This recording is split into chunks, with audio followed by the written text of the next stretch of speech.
Alexander Constantine and my co-host Fisto. How you doing, Hey, Fisto? Hey, good, good. How are you, sir?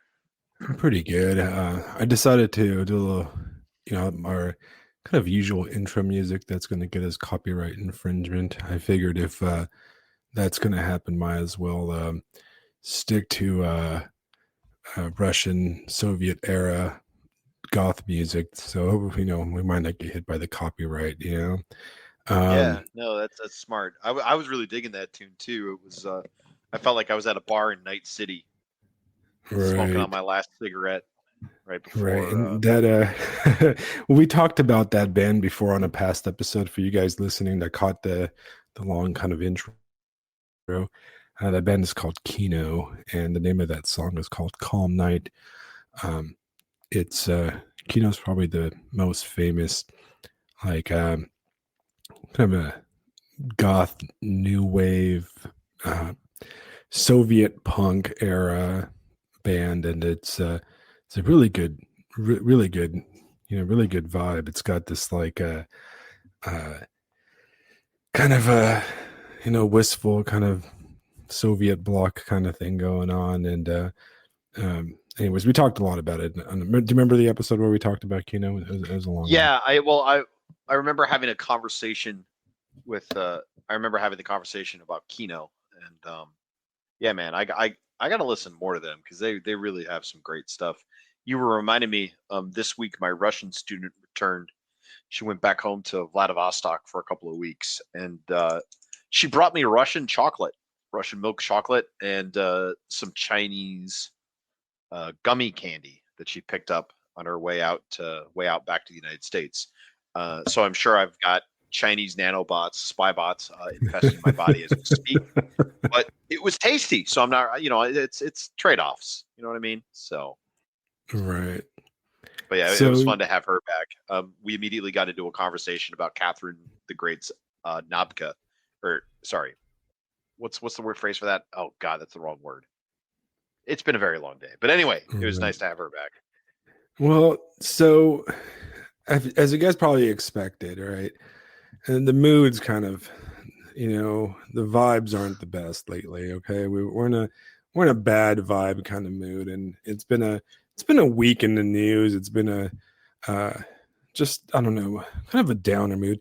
And last episode, if you guys remember, for you guys that were tuned in or caught it on the back end, we talked about that horrific murder in Charlotte, it was Charlotte, North Carolina, and Yeah, how just how we live in a world where just horrific crimes kind of go and they pass and nobody notices, and our entire system that we have created around us is just built to sweep them under the rug and they just don't exist, and we live in a very unsafe world. And I was looking at some stats, and excuse me, I think it was on Dave Green's podcast that he kind of threw out right after that event, in the Charlie Kirk event. He mentioned how more people die in American cities than, like, your chance of getting killed as a civilian, as a non-combatant, is higher in your average American city than it is in the battlefields of Ukraine, right? So that poor wow. woman could have just stayed home. That she could have just stayed home. She could have stayed home, and she would have been alive today if she didn't run away from this war and come to the United States. And when you think about that, it's hurtful because, one, we love America, right? We love our country, and to accept that fact is insane. And then we remember we kind of ended it on a rather positive note. I think a hopeful note that we're talking about this issue, that we're building away from this issue. And then the next day the Charlie Kirk murder happened, and I'm telling you real fast, man. I've never been a fan of Charlie Kirk. I've never actually. Yeah, I can't say I even like watched one of his videos or listened to his stuff.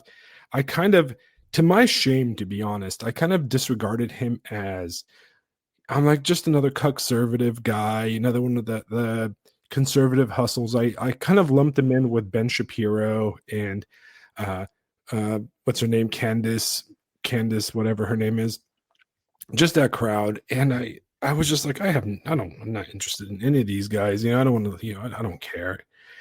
And I'm gonna tell you the truth. Now I've listened to a lot of his videos and I've watched a lot of his videos, but what really struck me out, and I think a lot of, Con Inc. Arthur's right, very Con Inc. kind of stuff, right? What really struck me, there's two things that really struck me. First of all, uh, the next day I was listening to Dave Green, and I think Dave Green's in listening right now in the chat. And everybody knows I'm a big Dave Green fan, man. I'm a fan, and seeing him Yes, you've log never mentioned it before. I think actually, this is all news to us. I've got to. I feel like I'm like, it makes me. I'm happy to have you here. Um, Yeah. but he said something that really struck me that I thought was really outstanding. I mean, I'm 42 years old, right?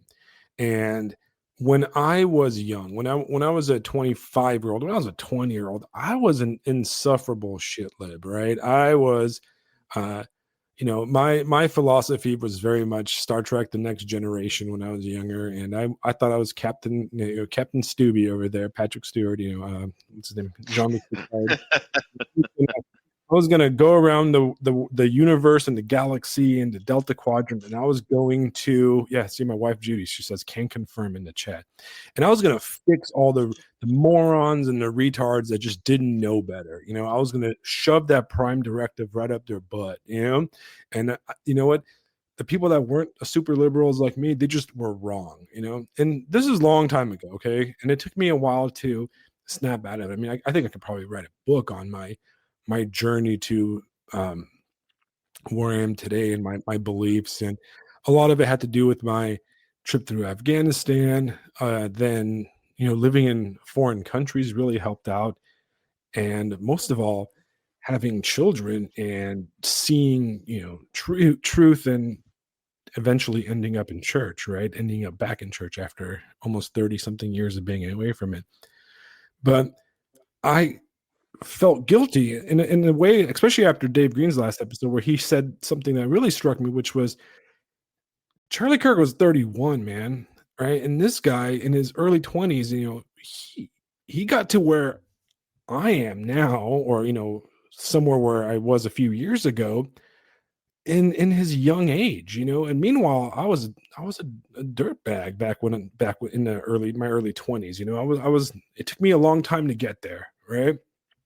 And so I can't criticize the guy because he's not as based as I am, because he's, here I am talking about what do you call it, like demastery and all sorts of extra deep right wing thinkers that nobody's ever heard about except for guys that listen to this podcast and all the other podcasts in our circles.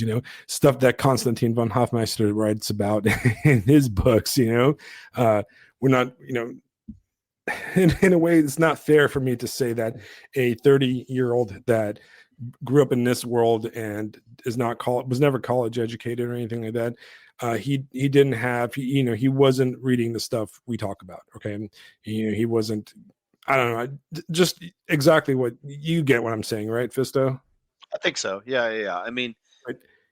he's in a different world than perhaps what we are in, or even what we experienced. Right. It's like he's Yeah. not reading younger. He's not reading younger, and he's not going on about like the Iron Guard in Romania and all the stuff we usually get into, or any of the stuff, right? Even in the more entry level stuff, right? But Yeah. ultimately, right? This guy figured it out. But what really got me about that, look, in a way, he's a non-combatant. He was a non-combatant, right? And in a way, like I kind of always wanted him to be right. People like him, people like him to be right. I wanted the idea that we can talk about things and that we can have good conversations. I wanted that to be right. And I, even though I didn't believe it, right? Nobody Yeah. that knows me thinks that I believe this, right? I didn't believe it, but deep down inside, I wanted it to be right. And his whole assassination kind of, in a way proved me wrong, right? But I wanted to be wrong, you know? And what bothers me the most about it, from a political standpoint, is that I said this on Substack. it was kind of like a 9/11, where it's a paradigm shift in the way we look at things, and nobody can deny this. You cannot look at the last week of news events of vigils of. I mean, my wife shared with me a thousands of people in South Orange County in California, where we used to live back in the day. And it's insane, right? The level of outpouring. I didn't even know the dude was that popular. I thought we were just talking about some fringe people. And then we've got places in Southern California coming out, in thousands for him, right? Something happened, like a time continuum snapped during this situation. And it really changed the way we look at things in the same way 9/11 changed the way we look at the world post 9/11. This really changed the way we look at politics. And it's not a good thing, because now civilians are open targets, Um, you know what I mean? Like, I Jason do. says, I do. is this a bigger paradigm shift than the Rona, right? In a way, yes, almost, right? I think it's part of the Rona situation, right? And by the Rona, Well, we're talking about the it's virus, right? yeah, no, it is a bigger paradigm shift than the Rona, but it could only have occurred after the Rona. Right. I think it's part of that, right? Yeah. Because it's the final answer that all are going around and agreeing and trying to, you know, think about the coronavirus nonsense, right? I can guarantee that a lot of us, carried a mask in our pockets. And when people chimped out about, oh, wear your mask, some of us were like, fuck, dude, I'm just going to put on the mask just to shut up, And then with this murder, what it kind of tells us is that now these motherfuckers hated us no matter what. You know what I mean? That Rona thing was not it was just a pretense to flex. It was a pretext to hurt us. It was a pretext to control us, right? It wasn't in good faith. None of it was in good faith. That's kind of what this whole thing kind of makes me feel like. The entirety of everything is not in good faith. And we'll get back to this because I wanted to kind of diverge a bit, right? But Yeah. anyways, after the assassination, right? And I saw parts of the video, and I was like, oh, I cannot. And listen, I'm a combat. I was a combat medic in Afghanistan, right? I saw, a dude with his skull blown off and brain matter coming out. Okay, and there's just something that really got me about this video, man. Between that video and the video from Charlotte, I was just like, last week I was just like, man, I'm fucking done, dude. I don't even want to be on the internet. And I was just so depressed. And then the thing that got me the most, the thing that like really kind of disgusted me was, the reaction, so many people, right? So many nurses and all that stuff, cheering on the death of this guy who's a father, you see this video and these pictures of his 3-year-old daughter running to him. And then you've got these nurses like dancing and being happy and all this. And that just disgusts me. But not only did it disgust me, it made me like just ill to my stomach, and it made me filled with just hatred, like I don't think I've ever felt so much physical hatred towards people, as I did last week. And and it made me ill, and I on Thursday night I was talking to my wife, and I was at work, and I was texting her, and she's like, oh, you should go to church, and I'm like, yeah, I really should, man. I really should. So I got in my car in the afternoon. I'm going to go to Vespers. And of course I hit the fucking worst traffic I've ever hit in this neighborhood, in this area.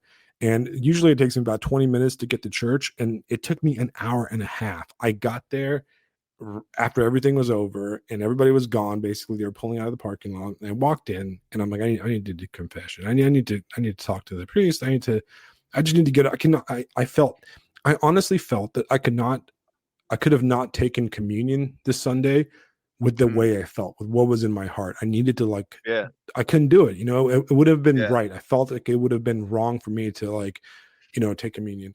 And I talked to the priest, I did the confession, and for you guys that are not Orthodox in the chat, Orthodox confession is a little bit more loose than the Roman Catholic version. A lot of you guys probably are familiar with even the Protestant ones, you guys in the chat are familiar with like the Roman Catholic. You go in a booth and it's like a little private thing, and you do the thing, right? We kind of do it standing, and it's more of a conversation more than anything between the priest, and then we do praying at the you know in the corner of the church. And he told me, he told me that, like, evil and these feelings. He told me, he was very wise, right?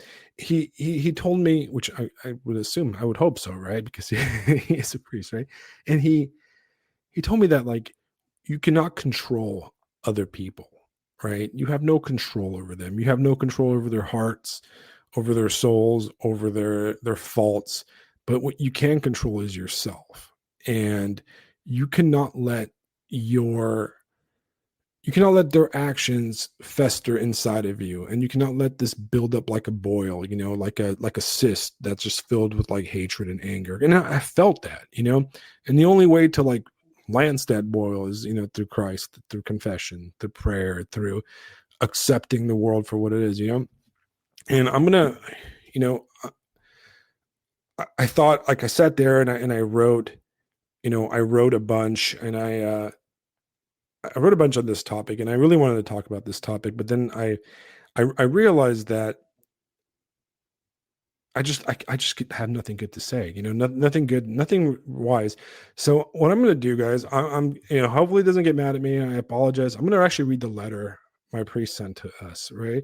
And I want to read it for you guys. You read it, right, Fisto? Yes, I read it. I read it last night. Actually, I Right. emailed you, and Oh, you did. yeah, I saw your email, it is. right? Yeah, it is a magnificent letter.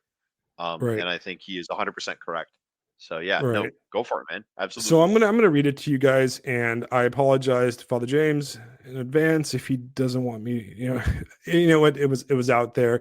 Oh yeah, Jamie. But I'm gonna read it to you guys because I think I read it at work, and I shared it with a bunch of guys at my work, and it calmed me down real well. And so I'm gonna read it to you guys. Okay, this is from Father James at St. James Orthodox Church in my town. Okay, so I'm doxing myself, but who cares? You guys can come at me. All right. It starts. Today, September 11th, marks one of the worst days in the history of our country.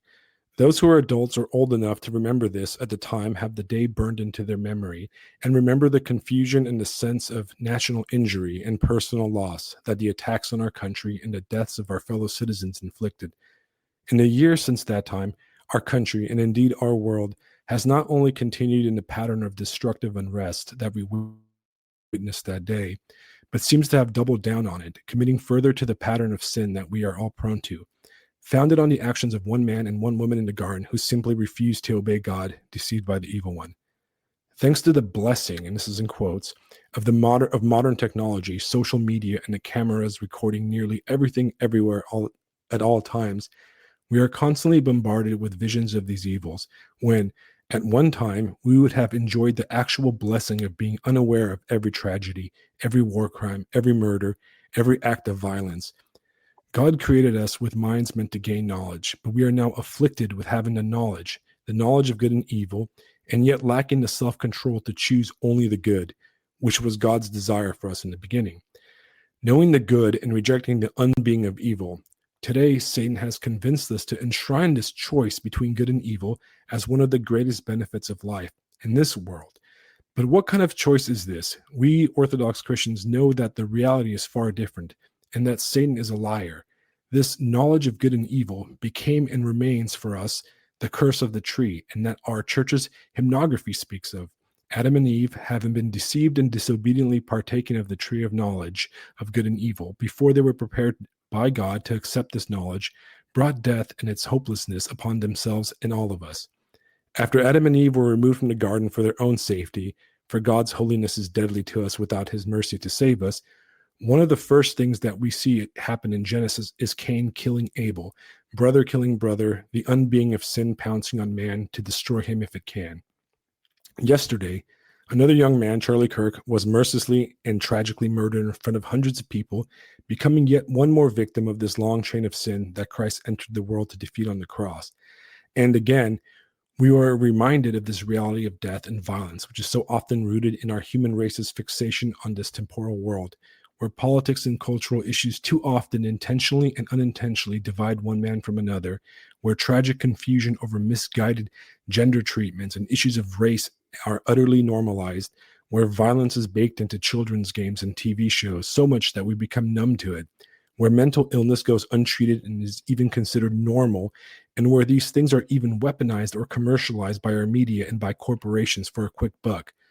What a cynical disaster we have allowed our world to grow into, where death, destruction, violence, and division can be gleefully trademarked and sold by subscription, conveniently streamed on our smartphones for our leisure and pleasure, 24 hours a day, every month, every year, until we are converted into cultural zombies and unspiritual vampires, despondent and bloodthirsty, instead of being converted into true humans remade and refashioned in the image and likeness of Christ, becoming those who have died to this world. All seems lost at times, and all would be lost except for Christ. And this is the root and foundation of the unstoppable joy that we are promised by Christ himself. Like a light burning in the heavens, the light of Christ illuminates all, as we say during Lent. And because of Christ and his cross, which is revealed to us now as the other tree in the garden, the saving and healing tree of life, and because of him willingly laying down his life and his descent into death and Hades, because of his resurrection, remembered and attested to 2,000 years ago by many witnesses, and his ascension into heaven without witnessed by his disciples and mother, and his sending on us the Holy Spirit, the evil spirit of this age was, is, and will be defeated for all time, world without end. Amen. Christ has reopened the gates of paradise to all who are willing to come in. Why be a Christian? Because Christ is risen. And we see this clearly in our lives and faces of those who have gone before us in the faith. And if he is truly risen, then all the evils done in this world by our fellow men and women and us can be defeated without violence, other than the violence that we wage against our own passions, forgiven and redeemed. In fact, this has already been accomplished. Because of this, we can pray with confident hearts and minds, trusting our Lord to have mercy. Why? Because he already has, does, and will have mercy on us, on those who ask for it and are willing to receive it. What this means is that we can have true eternal joy, not merely some short term happiness offered by some pleasure, self righteous delusion, spiritual, political, or otherwise, some medication, or some vice. All this happens within us living, acting, and gathering as a church. Without the church, there is no body of Christ. Without gathering together, we are an isolated and dismembered set of body parts, vainly trying to go about our spiritual lives alone, apart, subject to inevitable delusion and despondency. Prayer and worship in the one true faith, gathered together, unites those things that otherwise would be separated and divided, isolated, and discontinued. All right. Anyways, I thought it was a fantastic letter, and it really captured, it really cleared my mind, so that's why I wanted to share it with you guys. I hope you guys enjoyed that. But yeah, I have a lot more to say on this topic. But how was your week, Vista? What do you think? What's going on? Oh man, yeah. So first off, that is a fantastic letter. I think your priest is 100% correct. And what struck out, or what stuck out to me in the letter, the blessing of technology, quote unquote. I've been thinking a lot about this event in terms of historical events, and a lot of them are things that I've been talking about in class. This week we've been covering the Bill of Rights. So we talked about the Constitution last week, and I discussed a little bit about like the Battle of Lexington and Concord and some of the events that led up to things like the Declaration of Independence, the Constitution, Bill of Rights. So that's where my head is at. And the blessing of technology, quote unquote, I need to link this also to C.S. Lewis and That Hideous Strength, which anybody out there that listens to Matt Taibbi and Walter Kern will have heard them talking about it recently. The book itself is amazing. We should probably get to it at some point here, Alex. But it talks about the promise of technology, the serpent's whisper that's inside technology. And things like the steam engine and modern communication technologies, we believe that it's made the world smaller. It simply made our perception of the world smaller. And with social media and things of that nature, it further whispers in our ear that we can be like God. What am I getting at? Social media and all these things, make it seem to us that we can care about the world as God cares about the world. And we simply fucking can't. Like, stop. No, you can't care. You cannot hold in your heart, in your mind, the suffering and pain and destruction of the planet. You will destroy your soul if you do it. A lot of what my week was having conversations with students about the event. And at one point, one of my classes began discussing the video itself and whether they should watch it and things of that nature. And I had one of those moments where you speak up and the whole class just breaks into a deadly silence because there's like a lightning bolt that just hit him in the face. You know what I mean? And I explained to them, listen, you guys are children, you guys are young. You need to think long and hard about whether you need to be putting that stuff into your mind. Because at the end of the day, you have an eternal soul. And drowning yourself in doom scrolling and drowning yourself in this kind of horrible violence is not good for you at this age. So guys, I would strongly recommend all of you, and this is what I told my students, don't look at it. Just don't. And I told them myself, I was like, guys, I haven't looked at it. I'm not going to watch the video. I'm a historian. I'm an amateur historian. I know what's in that video. I've read descriptions and I've read and I've seen it too. You know what I mean? Not certainly like you have having actual combat experience, but let's be real. I know what I'm going to see. It's the same old story in a lot of ways. And also part of it is just, dude, I'm looking after my own soul. Like your priest said, we are not meant to have a constant stream of every poor event, every huge thing that goes in there. And in my mind, something that I wanted to talk about, we don't have to get into it now, but like, I really think for us Americans, it's another, next year is going to be 250 years since the Declaration of Independence. And I think about the Battle of Lexington and Concord, which was just 250 years ago, this past April. That shot heard around the world. I think that we're getting to the point where we understand the limits of our country, the limits of what we're able to do. And the death of Charlie Kirk is almost a shot heard around the world as to the depth of our spiritual depravity, if that makes sense. The shot at Lexington, the battle at Lexington and Concord is this the British have gone too far.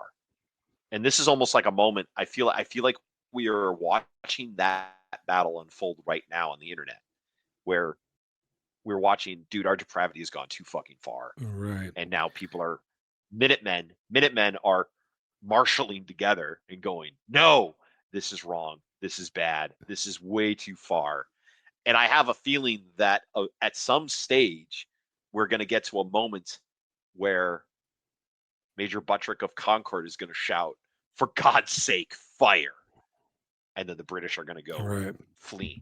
They're going to go fleeing into the night, and it's here, here we go. And I guess I'm saying it all like that because in my mind, I'm going to write about this more later for an essay for Multipolarity Press.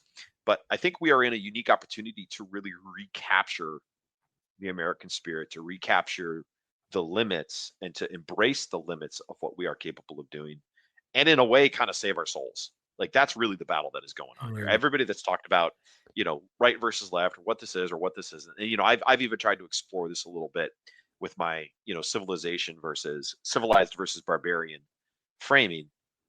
But at the end of the day, it is absolutely a spiritual war, and we have an opportunity. So that kind of summarizes how my week's been, especially with all the conversations I've had with students. Like I feel, at least where I am and in my little sliver of the game, guys, I feel deep courage. I feel deep bravery among the students. And maybe some of that is they're young and naive, or maybe, not certainly in all cases. In some cases, they know exactly what we're looking at and they're ready to go. They're just, let's go. So anyway, bit of a rant, but there you go. On this topic, right? And, like I said, I'm going to preempt some criticism, which is going to be like, well, why was Charlie Kirk important? And why he was important was that that's a good question.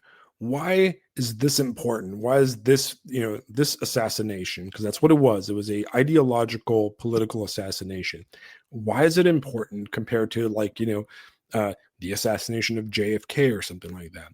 Well, first of all, it's because, one, it happened now. It happened at this specific time and place where I believe that the events of the last decade, to include the first Trump administration, the COVID nonsense. No, actually, not even, it wasn't nonsense. It was the COVID tyranny. Um, the the riots in 2020, and just the the era of woke, and the era, it pushed our belief in democracy, our belief in our republic to the limit. It Yeah, 100%. it stretched it to, like, almost like a very edge. Now I think that this was a flash, flash in the pan that it changed the way a lot of people look. I think that after you know after September 10th, people are starting to reevaluate the way they look at some assumptions that they've had about political discourse and debate and that kind of stuff, and for good and for bad. And I think it's interesting from our perspective, from a, we're ultimately a cultural podcast about culture, and we dip our toes into politics and, history and all the other stuff. Um, and right, so Matt had some good points about that attitude. That sometimes this attitude does sound like a cope, like we're coping, right? But here's the thing, right?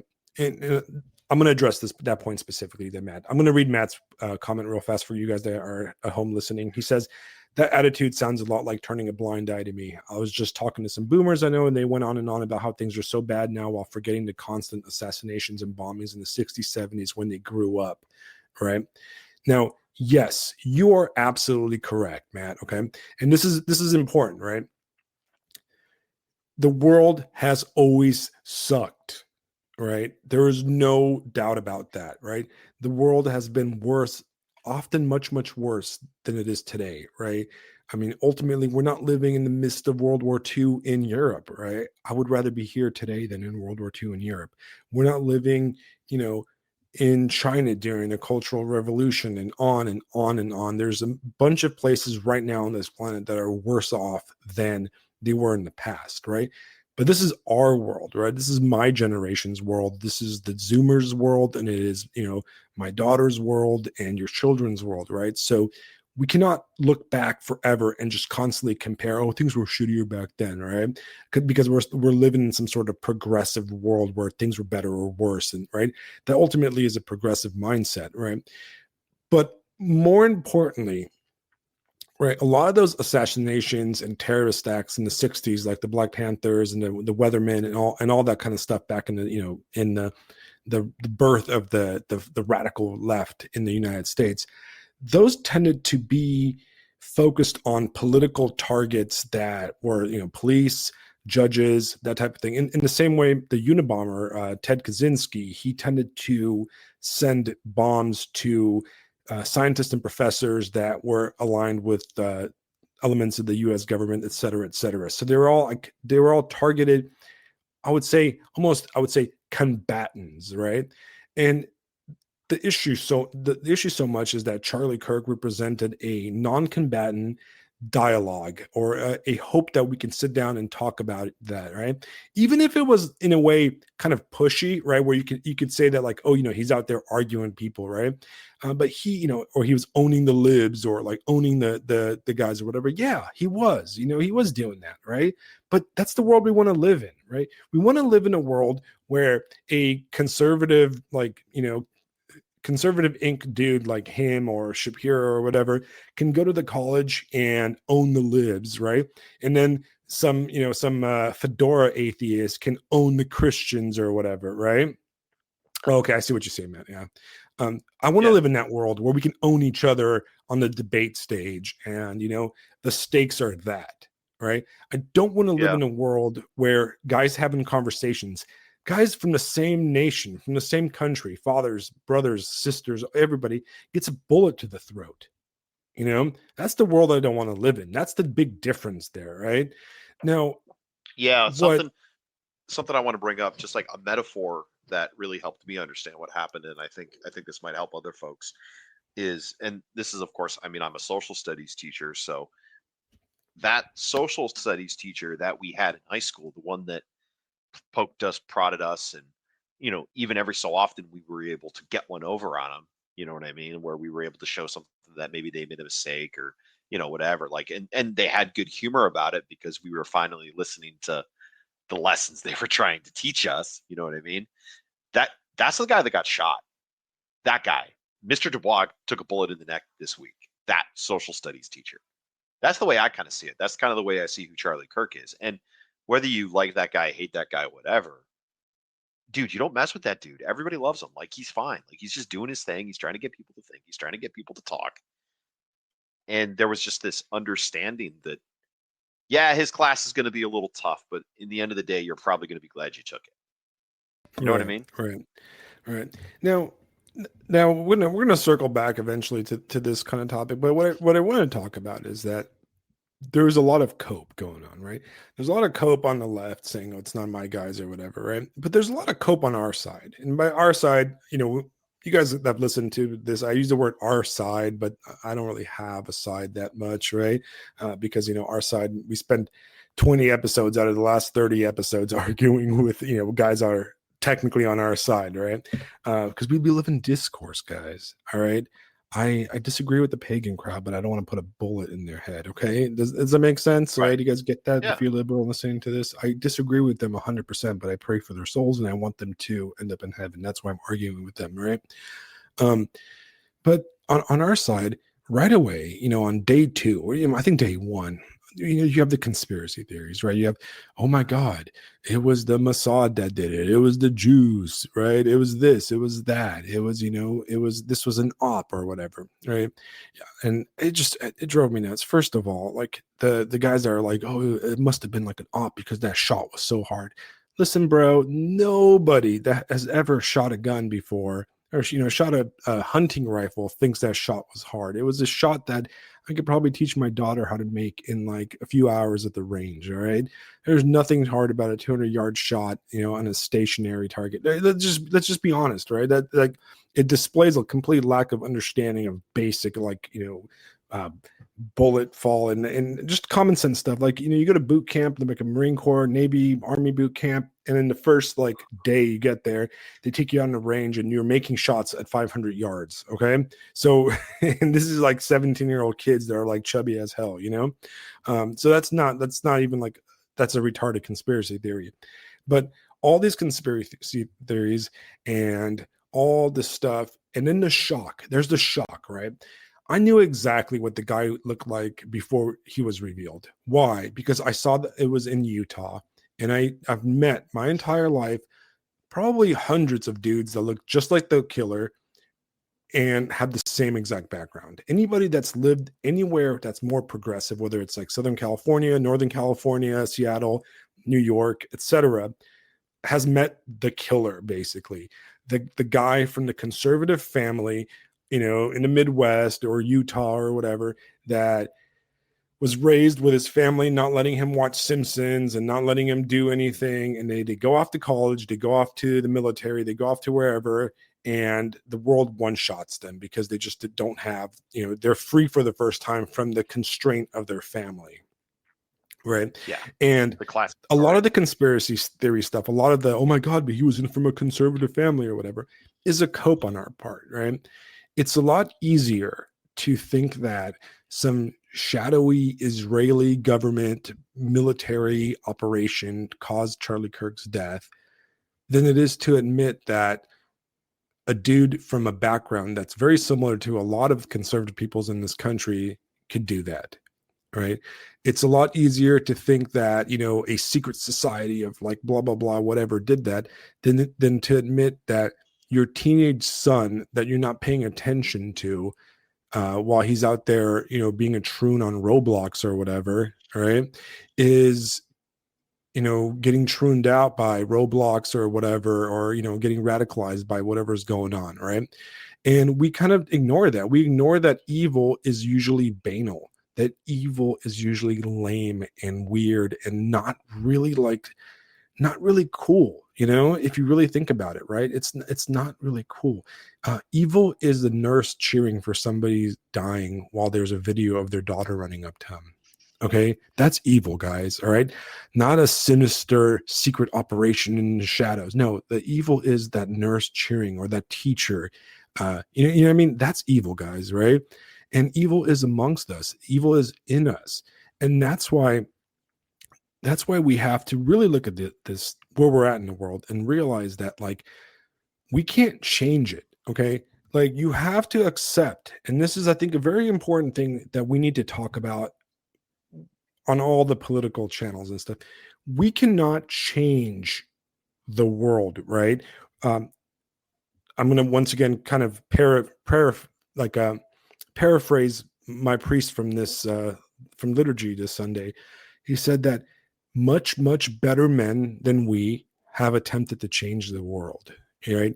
Kings, emperors, uh, warriors, nuns and priests and conquerors and activists and politicians and philosophers all have tried to change the world, and they have failed, right? Because you cannot fix the evil in the world. The only person that can fix it and has defeated it is Christ, right? The only thing we can change is ourselves, our own hearts, right? And it's tough because sometimes you go, so what does that mean? What does that mean? We just give up? We just, like, let it go? No, it doesn't mean that, right? But we have to realize that we need to accept our own failures and then create a community around us that Well, accepts their failures. what you're talking about is not giving up. What you're talking about is stop wasting time. Right, The United States and America, we were never meant to be the world's policeman. We were also never meant to do anything else for the entire world, looking at it from that perspective.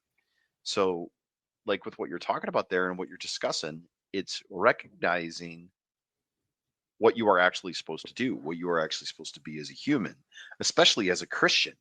I had some kids ask me this week, we were discussing that love your neighbor cope. You know what I mean? Oh, love your neighbor. You're supposed to love all these other people. And it's like we all looked at each other like, no, we're our neighbors. The three people standing in this classroom right now discussing this issue. You guys are my neighbors. The rest of it, right, whatever. I mean, if they happen to find their way into my classroom, I guess I'll love them too, certainly. But it's focusing on what you can actually do and what God has actually put in front of your face, guys. Like, right, you're not required to fix something because you're just wasting time. That's the thing. You're fiddling away your time. You might as well go play Tetris because at least that would have less bloody murder involved. Like that right, would be a better use of your time right, than just doom scrolling endlessly. right. So what we have to accept, okay, we have to accept this, right? And in the comments, I'll take criticism if you guys have it, right? We have to accept that these people were not created in a vacuum, right? Whether it's No. the assassins, the liberals, the nurses that are cheering, the teachers, blah blah blah, on and on. They're not created in a vacuum, right? Their evil that's inside their hearts is inside our hearts also, right? Because we're just often sometimes just as guilty as they are when it comes to cheering on stuff, and um, but we have to accept that. We have to accept that as truth, and we cannot be shocked, right? As Christians, as people, as citizens, we cannot be shocked that, oh my God, like, how could a conservative Christian family, that goes to the gun range and, like all those pictures we saw of the killer, how can they breed, such, a guy that lives with transgender girlfriends and all that stuff, right? Well, actually, yes, that is exactly the place where evil will breed. Okay, that is exactly the place that the Yeah. evil one will infiltrate. Right? He's not infiltrate. Does that make? If I was a demon in the service of the dark one, that's exactly where I would go to. And we have to analyze what do we do? I mean, how many people? How many people have I met? I mean, I'll tell you. I'll use, what do you call it? Uh, this is not like data, right? But this is just my own like experience. almost every single person I've known that comes from a very strict conservative Christian family growing up grew up to be a giant turd in their adulthood. The guys that had like, the girls and guys that were like, forbidden from doing this, or had the strict parents that made them go to church, and the strict parents that wouldn't let them watch rated R movies and all this kind of stuff, right? All across the board almost, right? And they all ended up as giant turds, whether in prison, drug addicts, whores, that kind of stuff, right?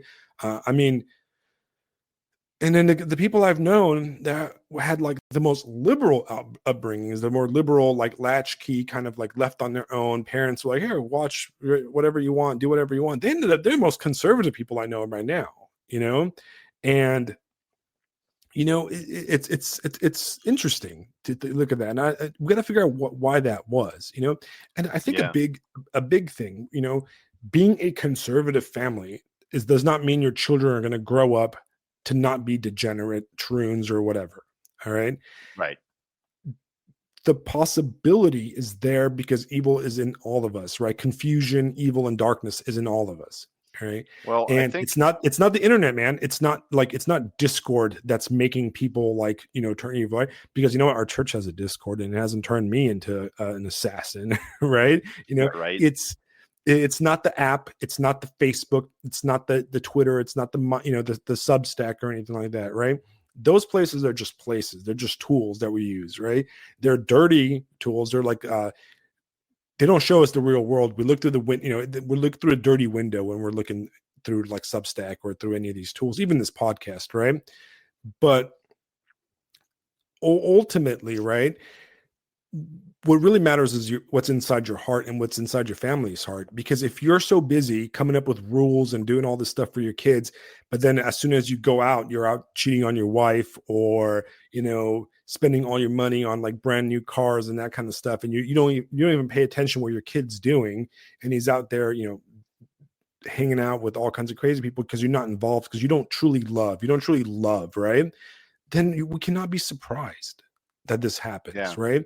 And I was thinking, right, like how do we approach this, right? Well, what is the practical thing? Because on podcasts, on discussion circles and everything, we're always talking about this like a descriptive kind of measures, like we're describing the world, and where's the prescription in the world. So I think the letter I read in part is prescriptive, right? Love Christ, love each other, right? But one thing I think is very important to us is that we don't have to be accepting and tolerant of ideas that are evil. All right. Um, we don't need, just because I love you doesn't mean I have to tolerate your evil beliefs or your evil ideas. Right.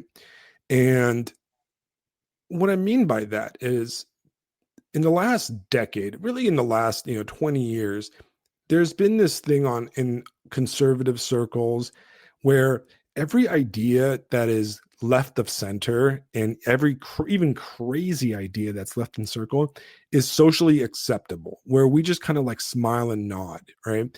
If your friend's like son is like in a polyamorous relationship or whatever, and you're talking about that at the dinner or whatever, you're supposed to be like, yeah, well, that's nice, to each their own, right? We don't have to tolerate that, right? Yeah. When we are called to witness for Christ and for ourselves, we just have to be out there. We have to be out there and be like, no, you know what? I'm not really a big fan of that. Okay. I don't think that's a very healthy lifestyle. All right. Yeah, I I don't think think that sharing your wife with 50 dudes is a healthy thing to do, my man. You know what I mean? Like, yeah, you no, don't you're have right. to smile and nod, right? No, never in the history of humanity have we been expected to smile and nod at the most ludicrous insanities. When somebody brings their son to school, and they're tuned out and turned into a girl, we don't have to go, well, to each their own or whatever. No, no, we don't need to do that. And I'm not saying you go up to them and you go, "Oh, you fucking blah, blah, blah, blah, blah." But it's okay to tell your kids that, hey, maybe that's not a good idea. Okay. Yeah, maybe that's not a good idea. All right. Alex, And I think a lot of what's going on. Sorry, I just got to interrupt. I want to interject real quick. Baldwin over on YouTube made a couple of good points. It's simple that most conservative parents don't do that much actually raising, and not talking about being a helicopter parent, but actually raising a kid. And it relates to what Arthur said here: toxic empathy and dangerous tolerance need to go away. We watched Under the Silver Lake not too long ago, right? right. We need to accept that parents, to a large degree, and I'm including us in this, we are failing in a large degree to prepare our children for the world as it actually is, not what Right. we believe it to be. And let's be honest, it is a neo-pagan consumerist hellscape. So we raise our kids well enough and we're like, oh, it's going to be, because we don't have any idea what's about to one shot the shit out of them as soon as they turn 18 and go off to college. I mean, college it's literally feeding the beast. It's just meat for the machine. And too many people are not pausing and recognizing this fact. And yeah, it's just, oh, you're 18. Okay. Well, the most corrosive beliefs in our society are you've magically hit a number. So now you're ready for the world. And as long as you're not hurting anybody, it's fine. Has there been a more perfect lie from the serpent, from the Right. devil? Well, no, And then here, surely you won't die. Eat the fruit, you yeah. surely So won't die. Just so do it. You won't you hurt hit the anybody. magic number. You hit the magic number of Yeah. the arbitrarily chosen 18, and go ahead. Here's all this money, and go live somewhere far away. And be at Yeah. the authority and mercy of people whose beliefs are the exact fucking opposite of us. Yes. So people with Yes. Leave. authority Get who out are of your town. smarter than me Yes. are going Yeah. to, and listen, I'm not one of those people that thinks that, like, I think that once again, we make too much, we make too much, we focus too much on college, right? We focus too much on college as Oh the yeah. evil thing, right? Listen, it's not college, just college, guys. It's Yeah. everything. All right. It is the Yeah. whole fucking world, right? Like Correct. it's everything. 100%. It's movies, it's movies, it's college, it's culture, it's friends. By the time your kid goes to college and he's a teenager or whatever, he's already one shot in the brain by, Roblox and Fortnite and all this shit, right? And you have to stand by them, right? We live in a world where our children are part of this battle, right? And we need to stand by them the whole time and help them face the realities of an evil world, right? There's this fantasy, and this is probably a boomer Christian, older, kind of Protestant thing, where you're going to lock away your kid forever and you're gonna homeschool them, and they're only going to watch VeggieTales or whatever, and Mr. Rogers, and they're not going to play any video games, and they're not going to do anything. And then you're going to set them free into the world, and they're going to, no, they're going to get one-shotted, dude. Okay. They're going to get Yeah. one-shotted by people that were like me when I was 20. Okay. Like it's just the truth, man. Okay. When you put those guys in Los Angeles and they get their first taste of beer because they've never had it before, and they get their first taste, I mean, in the early Navy days of mine, I came across tons of those guys, the guys that were raised in the Midwest, or Mormon guys, and they've never been exposed to anything, and all of a sudden they're having some drill sergeant cuss them out, and they're given a gun, and they're around all kinds of drunks and degenerates and guys with tattoos and stuff, and in 1 year they're wearing cat ears and are somebody's sissy's plaything. It's just how it fucking is, dude. And the reality is it's an ongoing battle. The enemy attacks your children the day they come out. Okay. Matter of fact, the enemy attacks your children while they're still inside the womb through all kinds of toxic medication that doctors push on pregnant women and all kinds of stuff. I mean, we can do an entire podcast on just that alone and the grossness of the OBGYN market, right? But Heck, they get at you before you even have kids, where having kids is a tragedy and getting pregnant right. is a disease. Yeah, if you even make it through that battle, right? Yeah, right. So we cannot lock our children away in VeggieTales land, all right? And I wish, I just thought about this, but like, I wonder if we can find examples of how early Christians, and I'm talking about in the first few hundred years during the Roman persecutions, how they raised their children, because you know what, those guys Oh, I'm living certain. in you know the early Christianity, they couldn't lie to their children, right? They didn't like hide them away in some basement somewhere for 20 years until they magically became adults, right? And they're like, oh, Yeah. by the way, like when you go out into the world, don't worship the emperor, and don't, you know, burn incense to Isis, and don't castrate yourself at this temple or whatever. You know what I mean? Um, Yeah. they had to have been in the world from the very beginning, because in order to fight the world you have to be in the world, okay? And there is a significant portion of our world, our people, right, that are very naive to this situation, right, where nothing about the killer and the crew around him, you know, because he, you know, it's he's part of a group of like transgender rights people that, you know, they're all, you know, crazy and you know, just hateful discord mutants, right? um those guys, like, there's nothing shocking about that if you like pay attention to the world. That it's there, it's out there, it's on your street right now. For all of you guys living in you know, red states, conservative areas, I can guarantee you down your street right now there's probably at least a few people that would have cheered for Charlie Kirk's death, okay? I guarantee you that you go to the store, there's people that did that. I know because I have seen the Facebook posts of people I otherwise respected, you know. I have seen that. I mean, just it's there, they're there, and Yeah. 100%. we have to love these people, okay? And I know that that sentiment is going to rile up the, you know, oh, Christianity cucks or whatever, you know. But you know what, unfortunately we do have to love these people. Not unfortunately, we have to love these people because they are created in the image of Christ, right?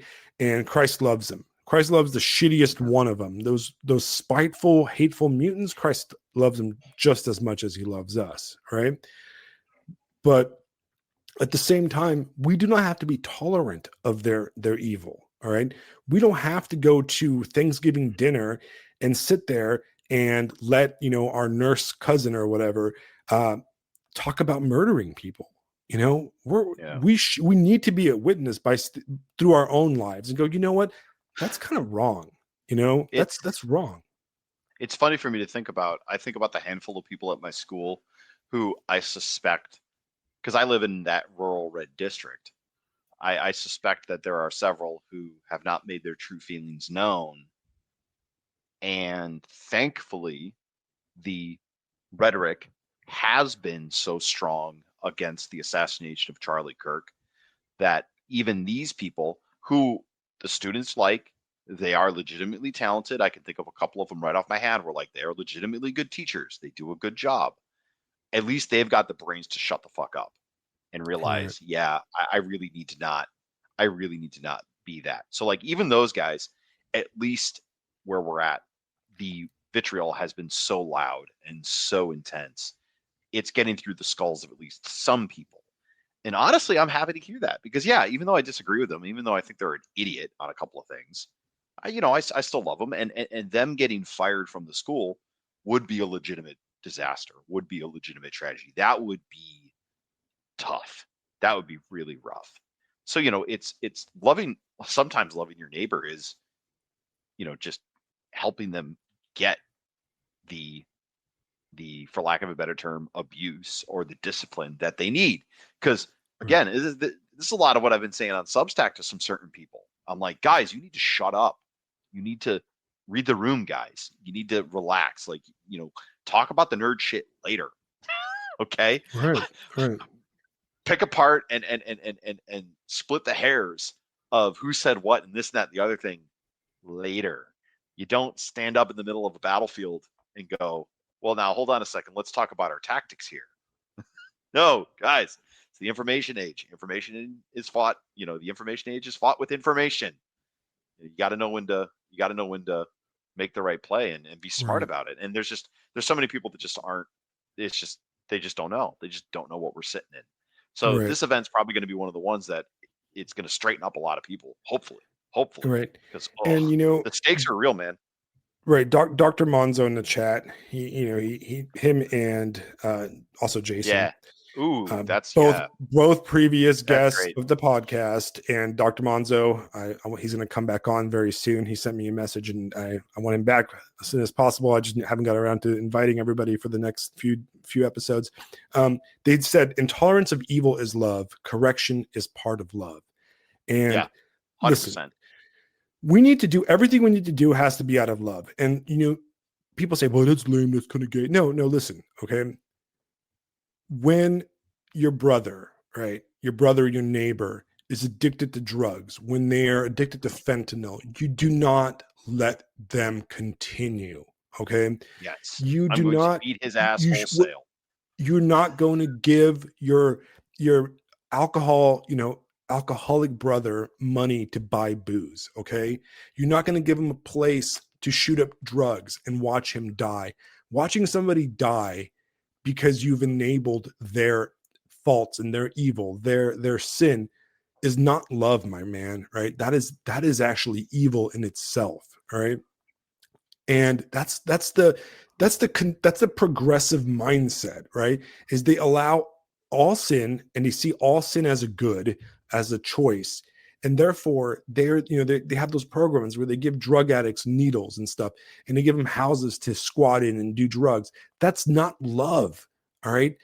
That's allowing your brother to die. That's allowing your brother to live in squalor and filth and misery. That's not love, my man. And you No, look at it's the not. And in situation in Canada, they just literally Charlottesville, kill you. They just literally kill you in right? Canada. So, Right. But it's love, it's you look at a care. situation in like the Charlotte situation, right? With the guy Yeah. allowing a mentally ill person to roam the streets is not loving him, right? No. The best thing that would have happened to that guy is to be put away from hurting himself. Allowing an insane murderer to murder is not love, because murder is a sin. It's a grave sin, right? And allowing them to commit murder is not. I mean, I'm not saying that they're guilty of their own actions, because we all have free will and free choice, right? But allowing the crazy people to do crazy stuff is not loving crazy people, right? Love is putting them in a place where they cannot commit the sins that they cannot control, that they're overwhelmed with, that they haven't battled yet, right? And allowing crime to happen because of choice in the world is not love for your neighbor. It's the opposite of love for your neighbor, right? Because that sin destroys communities. It destroys, every single person that saw that video in Charlotte is now afraid of getting on a bus, right? Getting on a train, getting on that kind of stuff. It doesn't cause love between different races, right?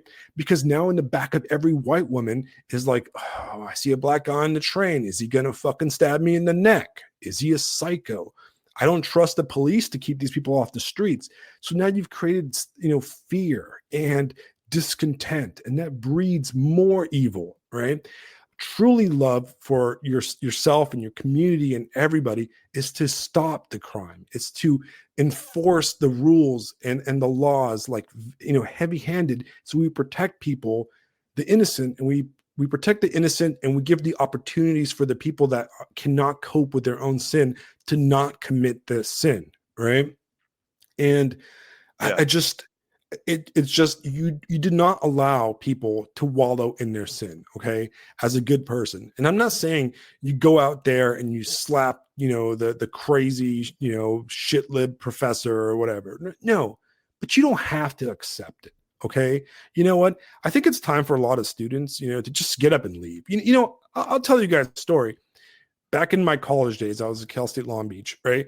And I remember I sat in a class, and it was some kind of an English literature class. And the teacher, this is before the woke. This is back in like 2003, 2004. And I had this like dreadlocked old white lady. She had like predator hair, I'm talking about, like the predator braids, Oof. and on Yeah. like shriveled ass Ugh. old white women, it looks worst, right? And she went on this this screed about like feminism and how men are evil and we're all rapists and all this stuff. And I just got up and left. I was like, you know what? Fuck it. I don't need to do this. Okay. I mean, yeah, I need this class, but I don't need to support this. I don't need to be here. Okay. I I would rather be late one semester, and behind one semester than actually have to sit there, because by sitting there, you are agreeing with them, by definition. You, as an adult, you have the Yeah. right to stand up from class and leave, drop the class, and find a professor that is not a freaking mutant. Okay. Because you don't have to. And you can tell people, I don't want to do that because I don't want to listen to this. And if enough people do this, it's gonna force people to actually make classes that are led by people that are not absolute mutants. We don't have to sit here and entertain the fucking crazies. Okay. All right. It's not proper, it's not polite anymore. Okay. We're done with that. Like, Yeah. and which brings me to the today's topic of discussion, which is the real politic of it, right? The Twitter wars, and all these people going around getting people canceled, right? Or and that's using the frames of the left, to be honest, right? Going after people for hate speech, or that's using the frames of the left, and that's not good, right? But at the same time, right? Go for it, right? Get these people to shut up. Okay. It's okay. Yeah. They have shown us that they have no problems putting you in a fucking death camp or pulling a bullet through your throat. All right. They don't care about your beliefs, as in like your silly beliefs in open discourse and that kind of stuff. They said no to that. They have taken themselves out of that equation. They don't need to be allowed back in. Okay. There's no need to welcome these people back in. Right. So get rid of them. All right. All right. Yes, Matt 330 says the crazies are not the problem. The problem are the people who think good intentions are not being mean count for everything. Yes. Yes. All right. Our enemies, to be honest, our enemies are not the transgender 19-year-old who discovered transgenderism and dresses like a cat boy and blah, blah, blah. Those guys are like the janissaries, right? They're the elite shock troops that are completely confused and misguided, and they're being used, right? Their poor souls are being used to commit murder, to be violent, to do this kind of stuff, right? The real people are the moderates, right? They're really the enemy. They're the people that like support these guys, right? Are you guys in the chat familiar with Dostoevsky's Demons, the Janissaries? Trans. Right. Are you guys familiar with Dostoevsky's Demons? Do you guys know what that novel's about? All right, I'm going to like give you a quick little overview about what the Yeah, novel yeah, yeah. Demons is, Please, and I please think do. I think all you guys should read Demons, right? You can. It's sometimes listed under the title of The Possessed, but that's not a good title. And Dostoevsky himself did not like that translation of the title, because The Possessed implies that it takes away it takes away like a choice of the characters, right? The novel Demons is, I believe, the novel Dostoevsky wrote before he wrote The Brothers Karamazov, which was his last novel before he died. And it's about today. Okay. The novel itself, you could basically take away the 19th century Russia setting and set it in today. All right. And what the novel is about is a bunch of well-meaning middle class intellectuals and their children. And the well-meaning intellectuals send their kids off to college or off to university in Paris and in Germany, and they are all about the idea of liberal progressivism, bringing Russia into the new world, and blah blah blah. And then their children come back from these indoctrinated from Germany, probably because everything bad comes out of Germany, Marx and all that stuff, right? Uh, Luther. Just kidding. Nietzsche, Luther, Germany, what a fucking mess, right? Yeah, right. But they, We're they not even come they come we're not back even from talking about Germany, Maynard and yet. they come back from the West, right, to Russia, and they're spiteful mutants. These guys are like radical revolutionary communists. Their brains are filled with all sorts of ideas, and they have all sorts of hatred towards the local village and the local community and the local town and everything. But these upper class kind of moderates, basically, they kind of like smile and nod, they wink, they they like, oh no, they're just being little cool radicals, right? And most of them are okay. There's a few interesting characters. One character that gives up his communist ways and realizes that the only true way is to return to the Orthodox Church and give up his atheism. Um, but one of them the kind of the main character, right? The main villain is a spiteful mutant, and he leads the other guys into committing all kinds of stuff. They rape a child. They um, they murder each other. That's what one thing they really tend to do, which is very typical to today, is they murder each other and they cause chaos and destruction in this town. And the philosophical conversations between the characters, I shit you not, you could take them, change some of the verbiage, and it'd be the Discord chat of some of the people on the left right now. It is word for word. It's like Mr. Fyodor Dostoevsky, looked on the internet in 2024. All right. And it's a fantastic novel because it gives you an insight into this belief. But the people it criticizes the most are the moderate middle class people that look the other way. They're like, oh, they're just full of spit and vinegar, these guys, out there agitating and stuff. It's no big deal. They're just fighting for what they believe in, and we ignore it. And then we go back to church on Sunday and where everything's good and everything. Meanwhile, our kids out there, shooting somebody through the neck. Right. Yeah. Yeah. And we Get really the need to analyze our make sure cultural to put a assumptions. translate. Yeah, make sure to put a link in there. I'll grab it. I'll finally have money again this upcoming payday. But recommended translation, and we can do an episode on it because I've not read it, but you've got me hooked. I think this will be fun. For most Dostoevsky, the Pavar translations is like my favorite. All right. Yeah. That's kind of the best translation out there. There is Yeah. I believe there's a new translation of that book Yeah. that just came out, just like the new Brothers Karamazov, and I think it's done by the same person that did the new Brothers Karamazov. But for any of the Russian stuff, if you guys are going to read Tolstoy, Dostoevsky, any of the stuff, you always want to grab the translation that is by Richard Paviar and Larissa Volkonsky. All right, that's Got it. the Okay, that's I kind of already like have that. Yeah, I already have one yeah, of those. those are kind of the good ones. But I mean, me, I'm a Dostoevsky fan, right? But I believe there is a brand new translation. I'm gonna look for it after the podcast and see. I did read latest the latest translation of Brothers Karamazov, and it's really good.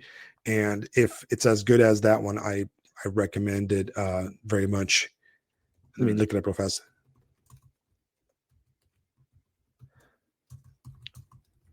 New translation. New translation. Sounds of Alex typing. All right. Do you guys know why we're talking about translations? All right. Translations are really, really important to when you read novels, foreign novels, because the nuance of the language gets lost in bad translation. Yeah. That's why Oh, yeah. you can never have Chat GTP do a translation of of a novel, because it's going to come out like crap because it Yeah. doesn't understand the nuance. Translation itself is an art, and kind of an unsung like art, to be honest, but it really matters. Like if you read, like I discovered this many years ago when I went and grabbed a copy of the Three Musketeers, like Alexander Dumas' Three Musketeers.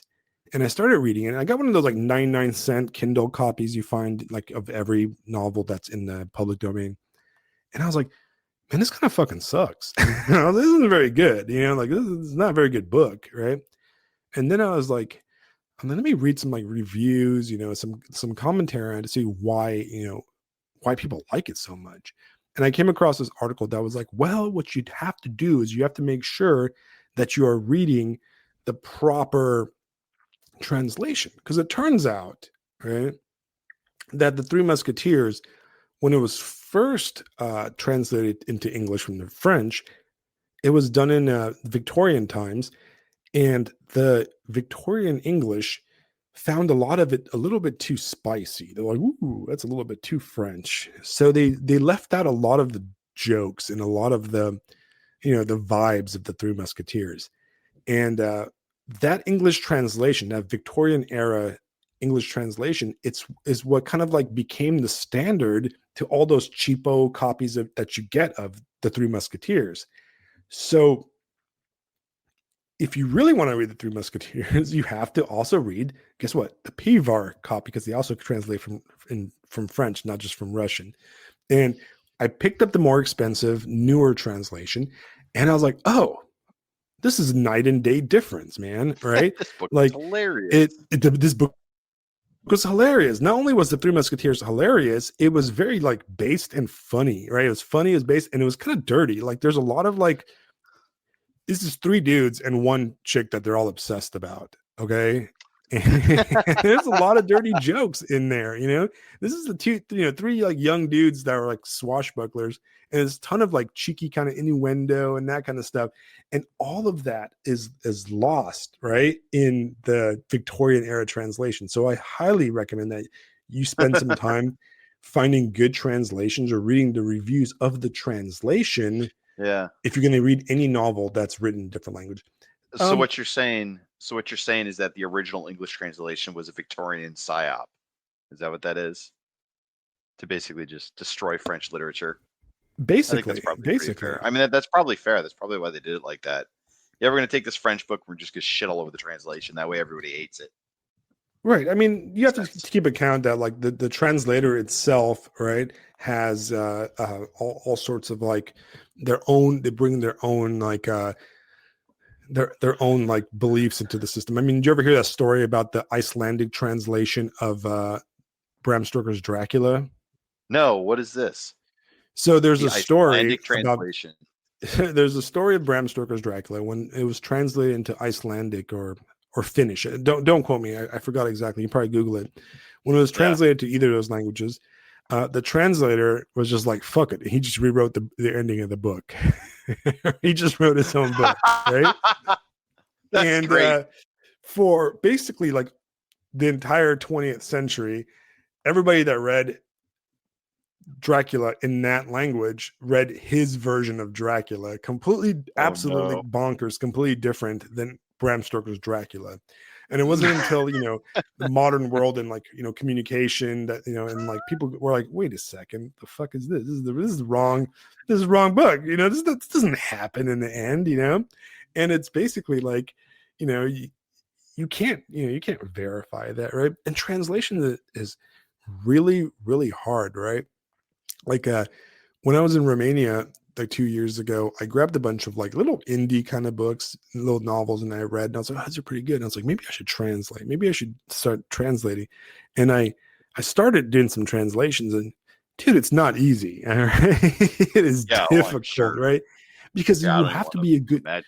you have to be a good writer and a good linguist. You have to have, you know, a good grasp of the language on an idiom level, on a slang level, on a all Yeah. these lower kind of like meaning levels, right? And you just most people don't, right? Um, or you can be like a weirdo like Haruki Murakami, the Japanese author. He's Japanese, but he writes all his novels in English first, then he translates them to Japanese, then they get translated back into English, which is really weird. Um, Yeah. and that's probably why he's so popular in the US because his novels read really well in English because he wrote them in English. And it's just a weird thing that he does. But yeah, Yeah. I don't know. So what do you think, man? How do we approach this? How do we move forward? What do we do next? Ah, my gosh, what a big question. Um, what do we do next? I think we need to think long and hard about the language that we use to describe the problem. This is why I'm spending so much time on the civilized versus barbarian framing, because right versus left, I don't think it works anymore.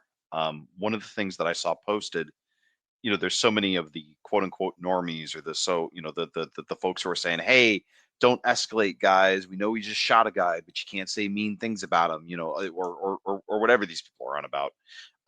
Somebody posted a graph showing right wing and left wing killings since like 1975 or something.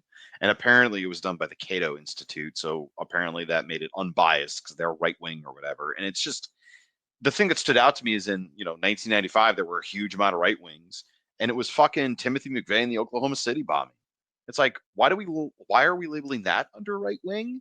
And I mean I get why, but political perspectives and political ideas haven't changed since 1995.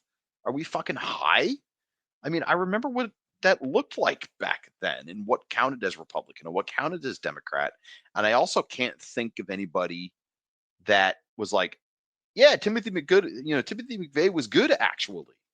You could understand why he did what he did, but I mean, there wasn't anybody openly calling for it, and it's hard to believe that these days, if somebody blew up a federal building in Oklahoma City, they'd be cheering about it online. I mean, maybe some people, but like it would be viciously shot down, just like this Charlie Kirk stuff is. So never mind that even on this chart too, they didn't include anything from the 1960s or the 1950s. Like, guys, it's this data is garbage. This data means nothing. It isn't useful.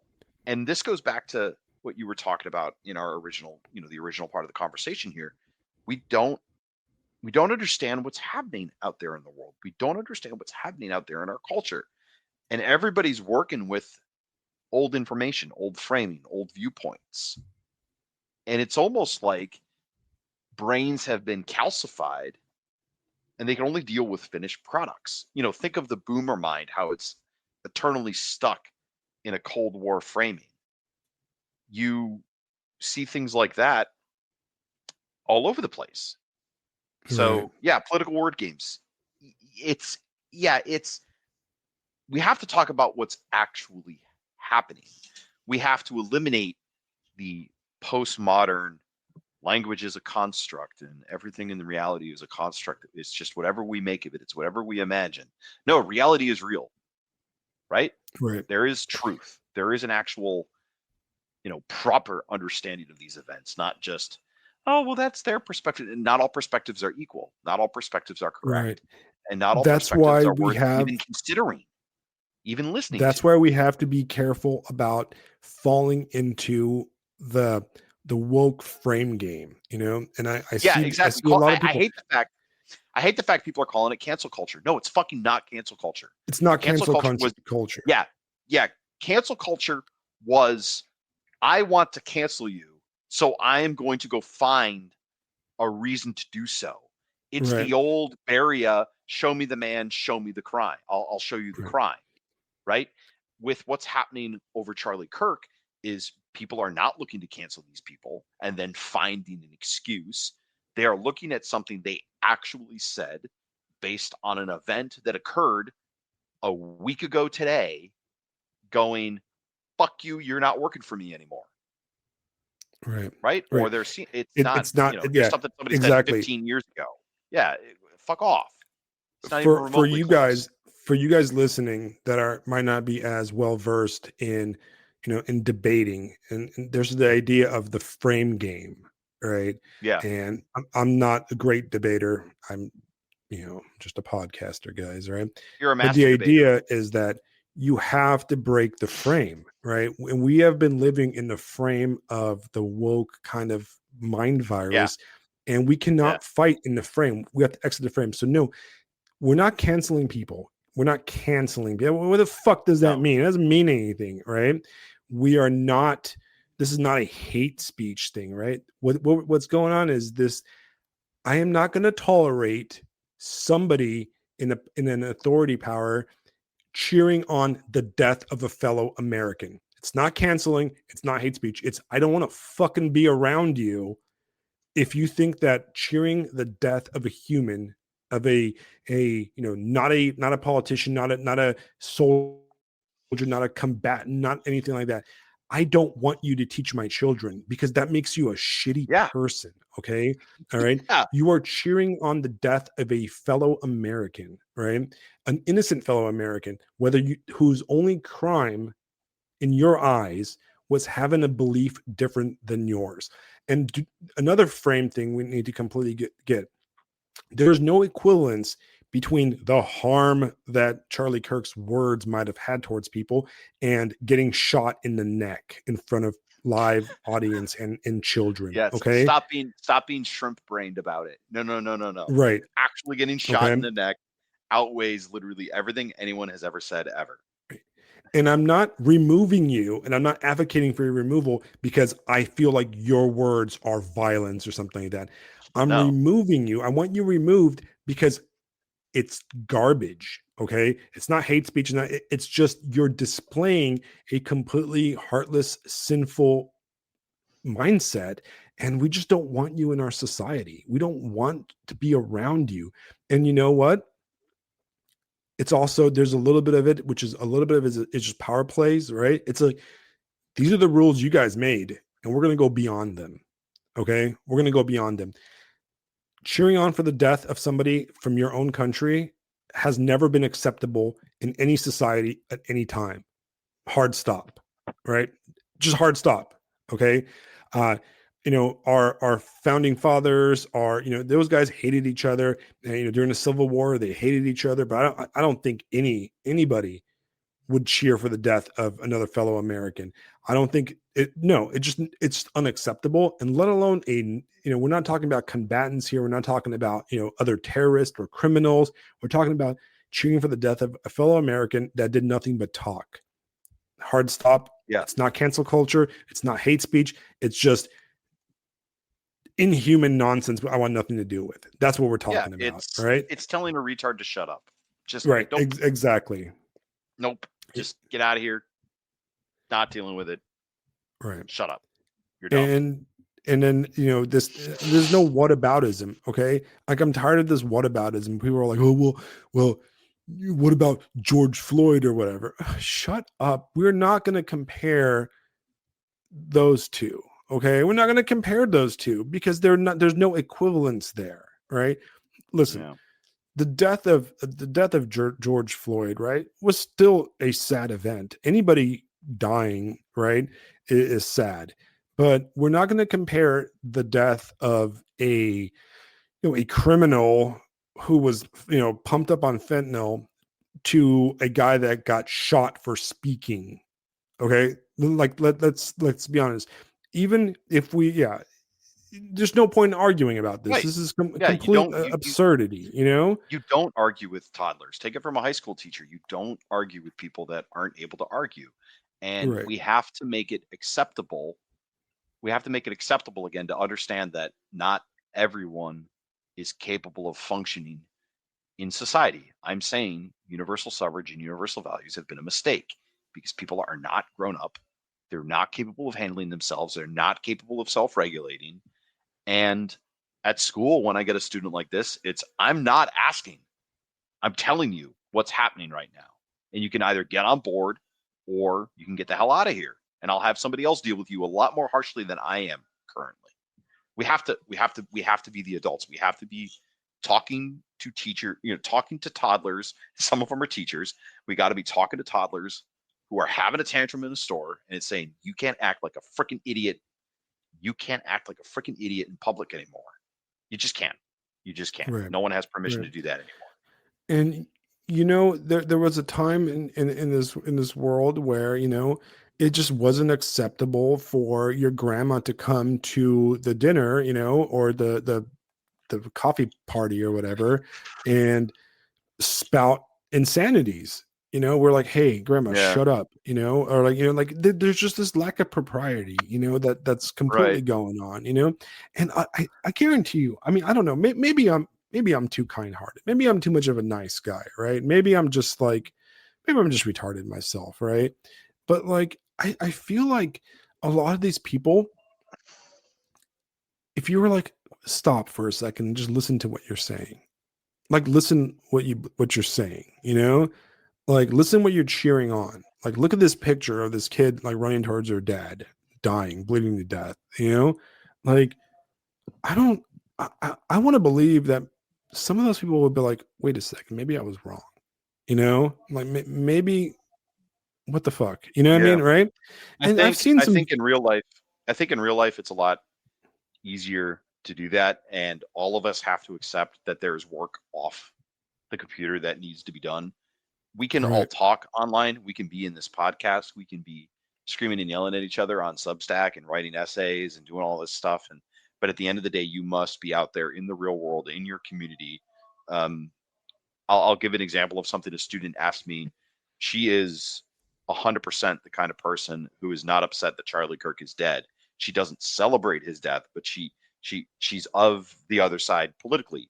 But to her eternal credit, she was talking to me and said, "Hey, Charlie Kirk said that the Civil Rights Act was a mistake." And she started talking about it. And I stopped her and I said, how do you know it wasn't a mistake? And she paused and went, "I actually don't know that much about it." And all I had to do was say, "Go learn about the Civil Rights Act and come up to your own opinion. And then find out what he actually thought." And I constantly encouraged her, do not attack the straw man. You must attack the steel man. And she got Right. it. She's like, "Yeah, that's a good point. I am going to go do that." That conversation has to be had face to face, because online, people can ignore the nonverbals. People can ignore the charisma. People can ignore persuasion. It's again falling into the trap that we think technology gives us power. It doesn't give us power. It makes us waste fucking time. And it Right. takes us out of, being persuasive online is insanely difficult. It takes ages. And half of it is just getting fucking lucky. Like that, prayer I post every Sunday morning. That just popped into my head one day. And so I posted every Sunday. And I'm so freaking thankful that a ton of people find God in it. I'm just like, that wasn't me. I just got lucky. God gave me that. So I posted every Sunday because clearly it helps people. And Right. is that because of any personal power or any kind of? No, I'm a fucking retard. That's why I posted it. I am evil and retarded, guys. That's Right. you want to know why? You know why I tell everybody shut up, retard? Because game recognized game, playa. Come on, Right. like. Right. But my point at the end of the day is we have to, guys, get off the computer, log off the computer, talk to people in your real life, and we have to reject. We have to obliterate this misanthropic idea that people are bad, people are evil. No, they're not. People are fucking beautiful, man. They're created by God. Right. They're loved by Christ. The Christ died on the cross to redeem people. If you don't like people, you don't want to talk to people, you need to go to church and figure that out, right? And Right. that's the way that it's And got to that's be. that's the answer right there, right? Yes. Well, The at the end answer of the is day, that is to the go to answer. church. There is no shortcut. You have to grind out the regeneration of your soul at the foot of the cross. That's it. Right. That's where you got to start. That's why I'm saying get offline. You got to talk to people. You Right. got to be in the body. Like, I'm seeing so many people who are posting about this who, minutes ago they were posting about Christianity this and Christianity that and Christianity that.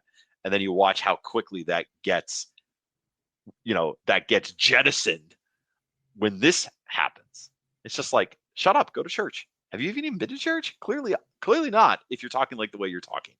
So yeah, Right. at the end of the day, you're right. That is how it needs to be done. Yeah, read your Bible, go to church, shut the fuck up. I would add shut the fuck up to the end of that. Because a lot of Right. us, we like to talk. We like to talk way too much. And Oh, it's online and it's fine. It's useful to get different ideas and get different notions. In my world, this will be the last thing I say, and then I'll give you the floor back. But in my world, I am feeling more and more that my approach is correct, where I have an account on Substack and I do what I want to do on Substack in order to have a sense of what's really going on there in the world. So, like, for example, when someone talks to me and says, "Oh, well, Charlie Kirk was a radical," I can look them right in the eye and go, "I have spoken to radicals. Charlie Kirk is a nice little cute rubber ducky in your bathtub compared to some of the dudes I talk to online." And they see me and they see my face and they see my nonverbals and they see my tone of voice and they just go, "Oh my God, he's not kidding. Who are they?" And it's just, that's useful because then I can communicate to my community, my neighbors, my brothers, my sisters, my wife, my family. I can communicate to them what's actually going on out there in the world. But right. He's like, what's you're out like, going have you on met out my there is not friend my. Alex? Have you met my friend Alex? Yeah, yeah. Have you met my friend? So this guy, so Charlie Kirk said some really cruel words. I talk to people who want to fill your bathtub with your blood. So Right. you sure he's radical, guys? And the point isn't like, whatever, it's out there, all right? People are crazy, like, but at least I can be out there on the internet, and it's kind of like I'm harvesting, I'm doing recon, right? I'm doing information age Minuteman recon, and then bringing it back to my community and hopefully nudging them in the correct direction, Right. nudging them in the right direction. Because guys, this is not a joke. Like this stuff, yikes, all y'all. Right. But anyway, Right.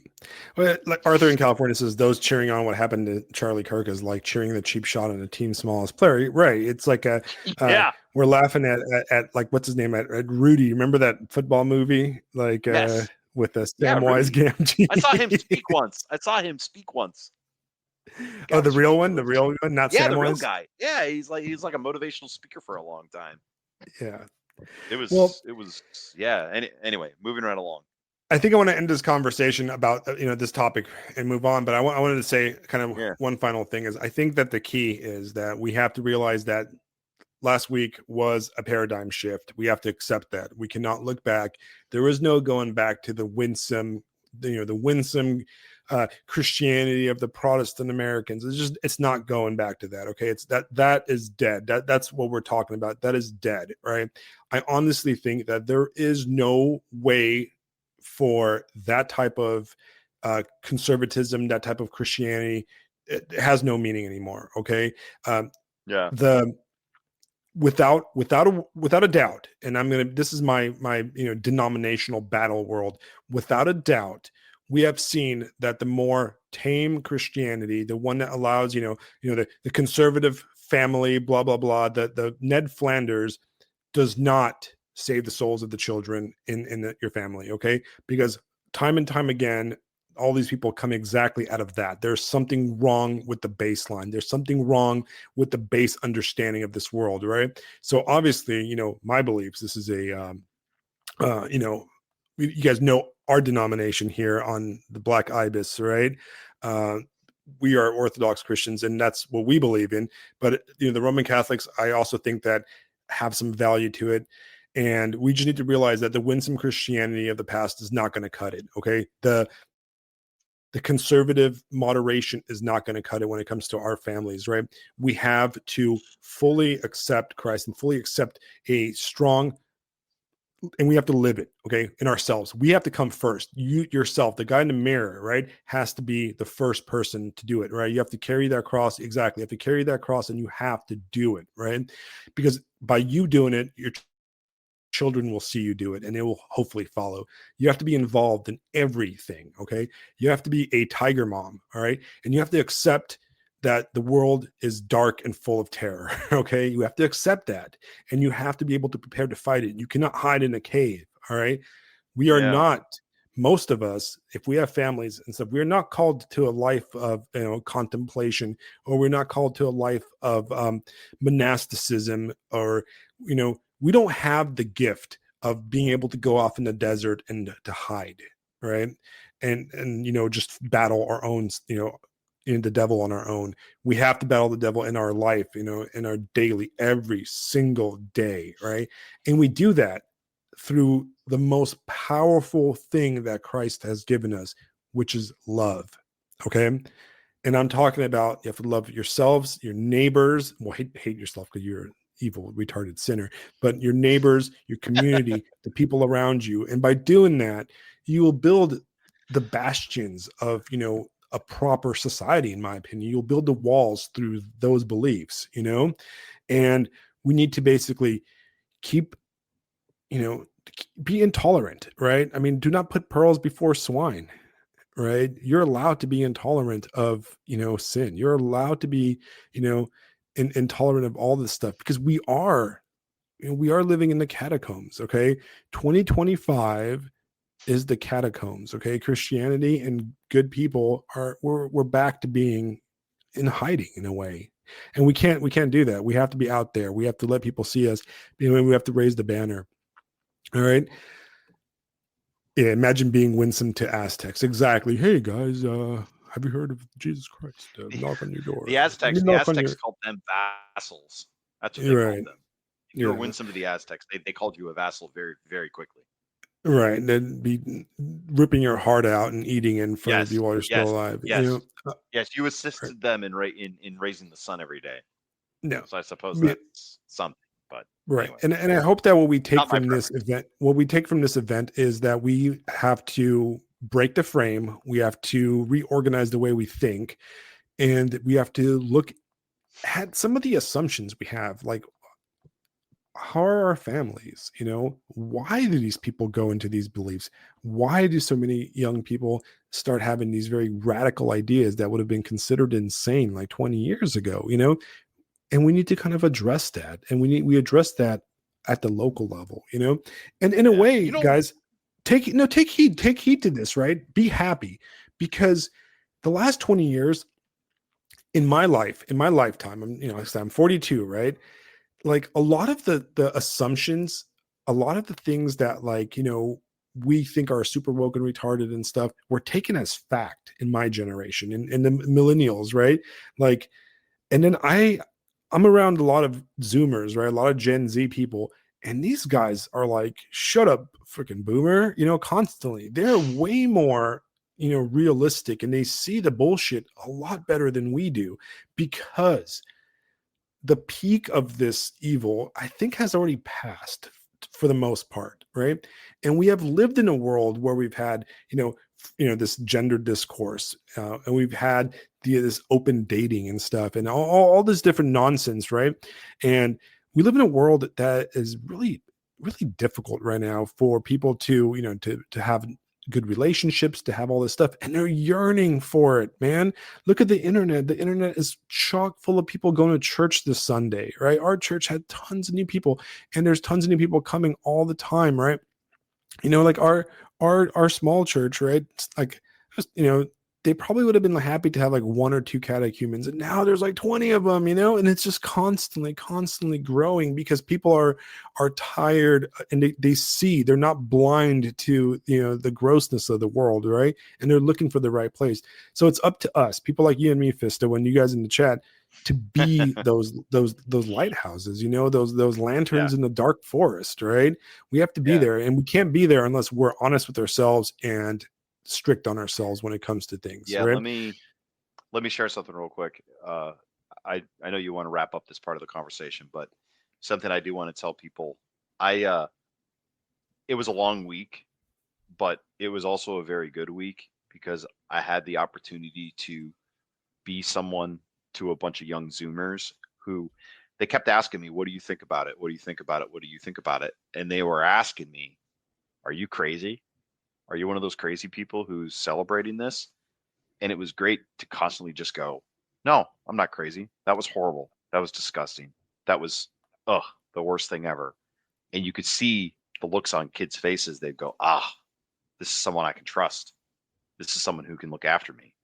And I see it as a deep honor. I see it as a deep uh, duty that I get to be in that position, and I take it terribly seriously. And I've noticed walking through the lunchroom this week, the vibe has shifted because they know this guy's gonna look out for us. This guy's safe. He's gonna help us.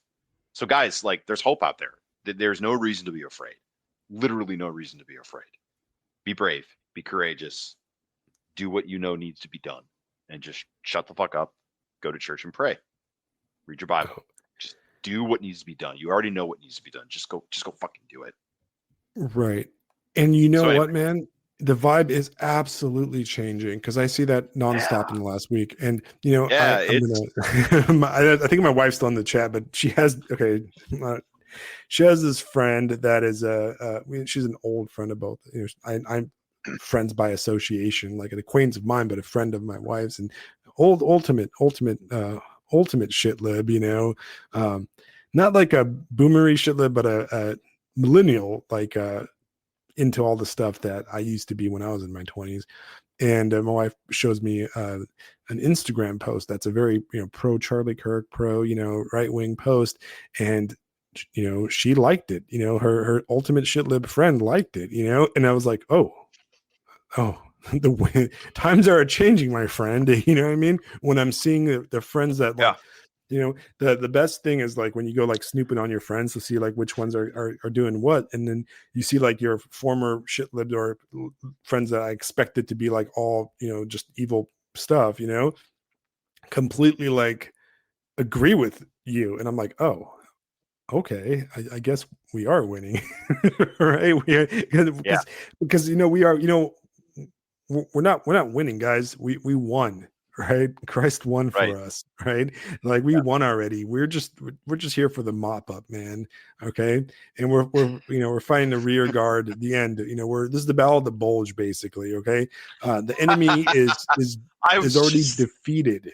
All right, I Christ was just won. I was just thinking of Patton. I was just thinking of Patton. This is post D-Day, and we get to be grabbing those Hun cocksuckers by the bushel fucking basket.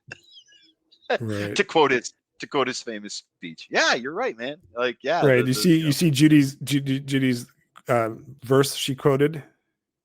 yeah. All right, I'm going to read it because I think it's good for guys that are not going to receive the chat. Judy posted James 3:13-18. Who is wise and understanding among you? Let him show by good conduct that his works are done in the meekness of wisdom.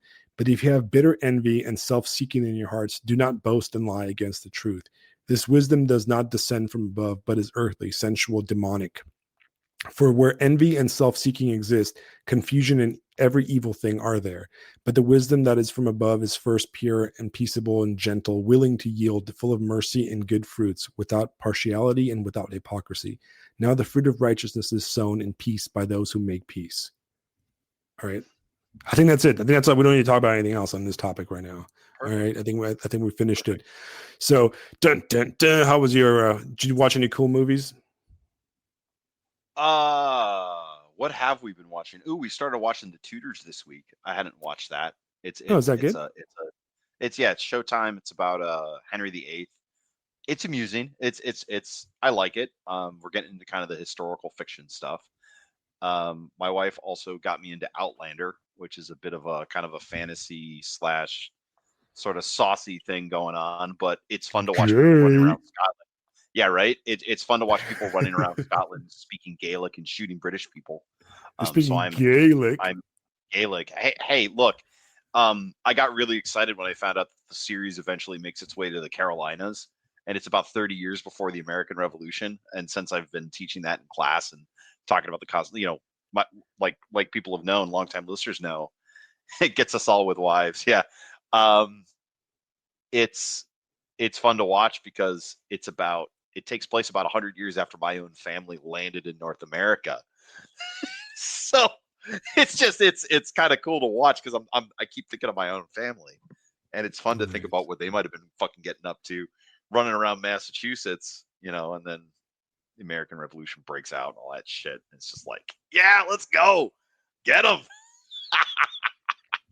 my my American patriotism is springing forth into beautiful things. But it's actually been really great because I've been thinking a lot about some things to write, and today I began writing an essay that is probably going to be published by Multipolar Press.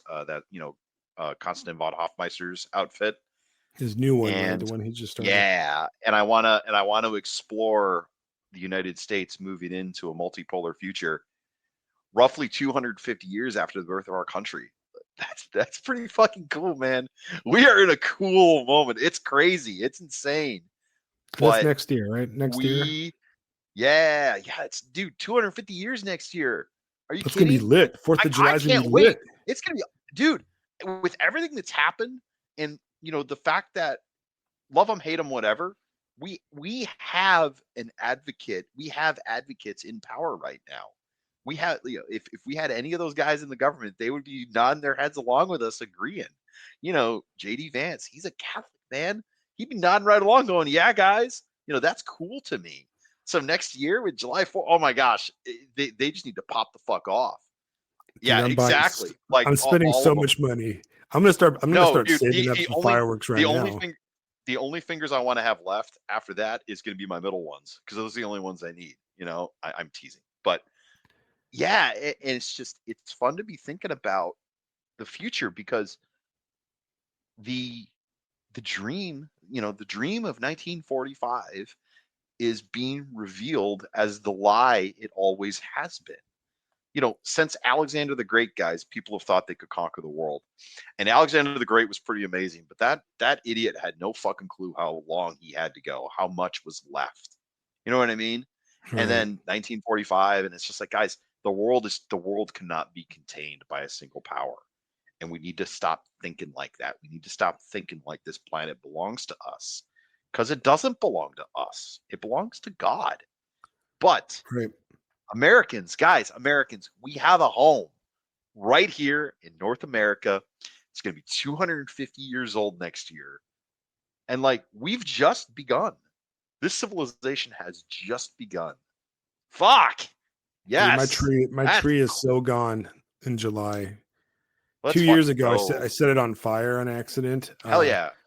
Well, we got a bunch of fireworks and we are lighting them off. And my wife, she's like, "Bro, bring out the hose. Have the hose ready." I'm like, "No, we don't need it. We don't need it." Guess what? We needed it. Now we'll be fine. And We need I'm so glad I actually listened to her because my tree caught on fire. I'm like, no, how does it catch on fire in South Carolina?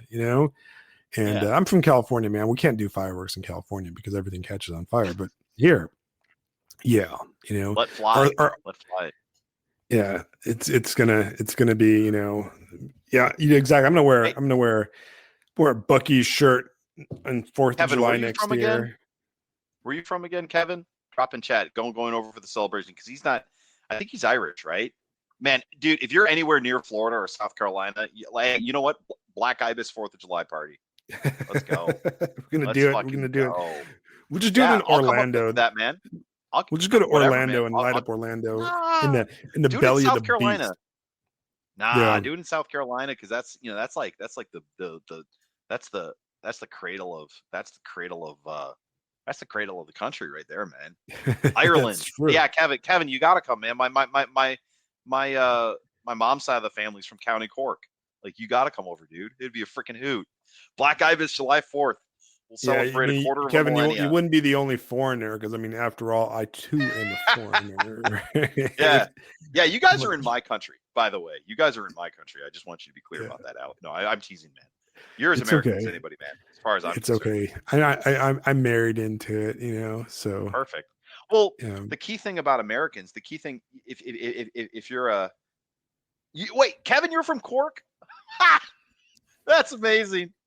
I'll have to get some of the family history, and you can find it's Ireland. It's small enough, you probably know some of my fucking family. But no, man, with Americans, we just keep all the good ones. We just keep all the good Yeah. ones. All That's right. what All it right. is. If you're based, you're automatically American. That's basically where I'm at. Yeah. The cradle of succession. Hey, I mean, he's right. I uh, mean, we've talked yeah, about man. this Well, that Isaiah's not that way too. well, no, I live like 20 minutes away from a secession tree where Uh, they all gathered under the tree and they did their secession plans. And then, 45 minutes away, about an hour away, is Fort Sumter, right? And that's where the you Civil know, War started. it'd be so much fun to do a party and have us go down to the secession tree, and like we basically just declare secession from the globe. So I mean, that's it's what actually America is going to be able to do. That's what we're going to be it's able to do, actually guys. gone. It actually like Ah, died, unfortunately. still, we'll go Right? I down to think the I think site. it It doesn't like it matter. like fell because it was one of those big my wife's gonna get mad at me because I don't know what it's called. One of those big like oaks or whatever. And Yeah, it like they collapsed. There's a really big, really cool, it's called the Angel Tree up in Charleston, and it's yeah. gorgeous. I mean, the guys that live in Charleston like can you can go visit it Now and stuff. It's listen, just a beautiful tree. But it's listen, not listen, like listen. We're gonna go down here, and we're gonna write on our fireworks, "Fuck you, Bill Gates," and we'll shoot him at Fort Sumter. It'll be amazing. Yeah, we'll do it. We'll go to Charleston. Um, yeah, I haven't done much, man. I haven't really caught up on any cultural element. I've been honestly this week was just kind of dark, man. Like I didn't Yeah, fucking feel like doing anything. I man, I like I'm trying to think of like if I did anything of value. Like no, I read a bit more into Revelation Space. I'm getting ooh, near I need to get finishing back that on that one. train. I started because I've just been kind of like burnt out on like podcasts and like stuff. So I started listening to Hyperion by Dan Simmons on audiobook. Mm, I mean, I read the book already like twice, and I'm just like, I'll read it. I'll listen to it. there you So I go. started listening to that. Comfort stuff. Comfort stuff. Yeah. I'm really enjoying Revelation Space though. So I'm like, Good. I'm looking forward to finishing it, and then we can all talk about that book. I will make a note though. I will make a note. I like Revelation Space, but I still like Hyperion better. Hyperion is the Mm. better book, the better like big sci-fi thing. Um, I haven't watched any movies or anything. I feel like I've been going to bed like super early because I'm like lame. I'm like, oh, it's 10 o'clock. I'm going to bed. Like good night, 10 guys. o'clock is early. Oh my gosh. I'm going to bed at like Uh, 8. Do my usual like going to bed time is like a midnight, like sometimes 1 a.m. and then I wake up like at 5:30 and then I'm like I leave the house like in 40 minutes after that. And I just Red Bull and black coffee is what I live off of, man. Oof. Like I'm just pounding Red Bull black coffee. I think my adrenal glands are shot. They're calcified. There's nothing left, I just got nothing at all. Like like my I'm, my I'm, pituitary gland is completely calcified. If my third eye were to open, it's done. It's made of stone. It's not opening ever, guys. I'm sorry. I don't have any foresight or magic at all. Um, but yeah, I'm working a lot on. I'm like you really got me back into sci-fi. I've been like in this like sci-fi good. mood. So I think I'm It's great. gonna I'm gonna finish the whole Revelation Space series, and then I'll probably actually like once I finish this one, I'm probably gonna jump to Chasm City, which is like the prequel, Mm, because I really like, okay. dude, I really like the ship. Okay, I like the what is it? The nostalgia for eternity, Nostalgia for Infinity. infinity. Yeah. Man, that's such Nostalgia a for cool Infinity. freaking name, right? Very And I cool love name. that Very scene cool. where like she takes her into that like weird like outdoor area, and she's like listening to the ghosts. I'm like, this is so cool, Yeah. But the Yeah. No, he does a it, great job with that stuff. Speaking of ship names, have you ever read Ian Banks and his Culture series? I've read I'm familiar with it. I've so never read it. yeah, so that one of my one thing I like to do to just amuse myself is go through. People have made lists of all the ship names that are in that book, and they have some fucking funny ones. There's a warship called Reformed Pacifist, which is just great. They got another one. My favorite one is it's a I forget what type of ship it is, but the name of the ship is Warm, considering. That's funny. You get it? Yeah, dude, it's Yeah. just shit like that everywhere. Very for a while too, the fans of the book started making fun of them because all of the ships had like such great, big heavy Was that names. necrophilia reference? That no, I'm not sure. No, it's a spaceship in space. So it's the spaceship is warm considering where it is. Oh, You see what I mean? It's kind of see, like a play on my something they brain said. is so one shot rotted that I was like, warm, considering like recent death. I don't know. I don't No, know. considering space. It's cold in That was wrong. space. I'm sorry. I'm gonna You delete myself degenerate real fast. retard. No, but he's got another one. Then he started naming all of his ships, like basically mocking his fans. So like a distinct lack of gravitas, like that's one name of a ship, and then like overdone gravitas. Like he was a funny guy. I mean, he's a Scotsman, so he's a fucking asshole to everybody. So it is what it is. You were on a frigate. Oh, what's this now? What are you talking about? Arthur was on a USS Haas. Oh, It's a hell, frigate. all week, even Sunday. We gotta do an episode of just famous ships. That would be fun for me. You I just you love just ships, man. I love you just boats. you just dated yourself, Arthur, because I don't think the Navy's had frigates for a while. Yeah, he said frigate. Frigate, right? Frigates were this decommissioned a while ago, and they're Yeah. tiny ships. They're like smaller than Arthur destroyers, probably served on a Fletcher back in the day. No, I'm kidding. I don't know. He's yeah, probably not yeah. that On old. the Fletcher, on the battleship, he's on the fucking Iowa. the Iowa or something like that. Yeah. Yeah. Dude, that's actually 2007 wasn't that long ago. yeah, it is. Nuts. It is that long Wow. ago, Arthur. 2007. That I didn't even join the Navy yet. Okay, Oh like gosh. all right, I joined. I was still living in Columbus back in 2007. I was still in Ohio. I hadn't yet wandered across this great nation. Right, right. Man, it's a long time ago. They're gonna repeat that one. Jason, Jason, Uh, our friend from Kansas, yeah, who does Kansas.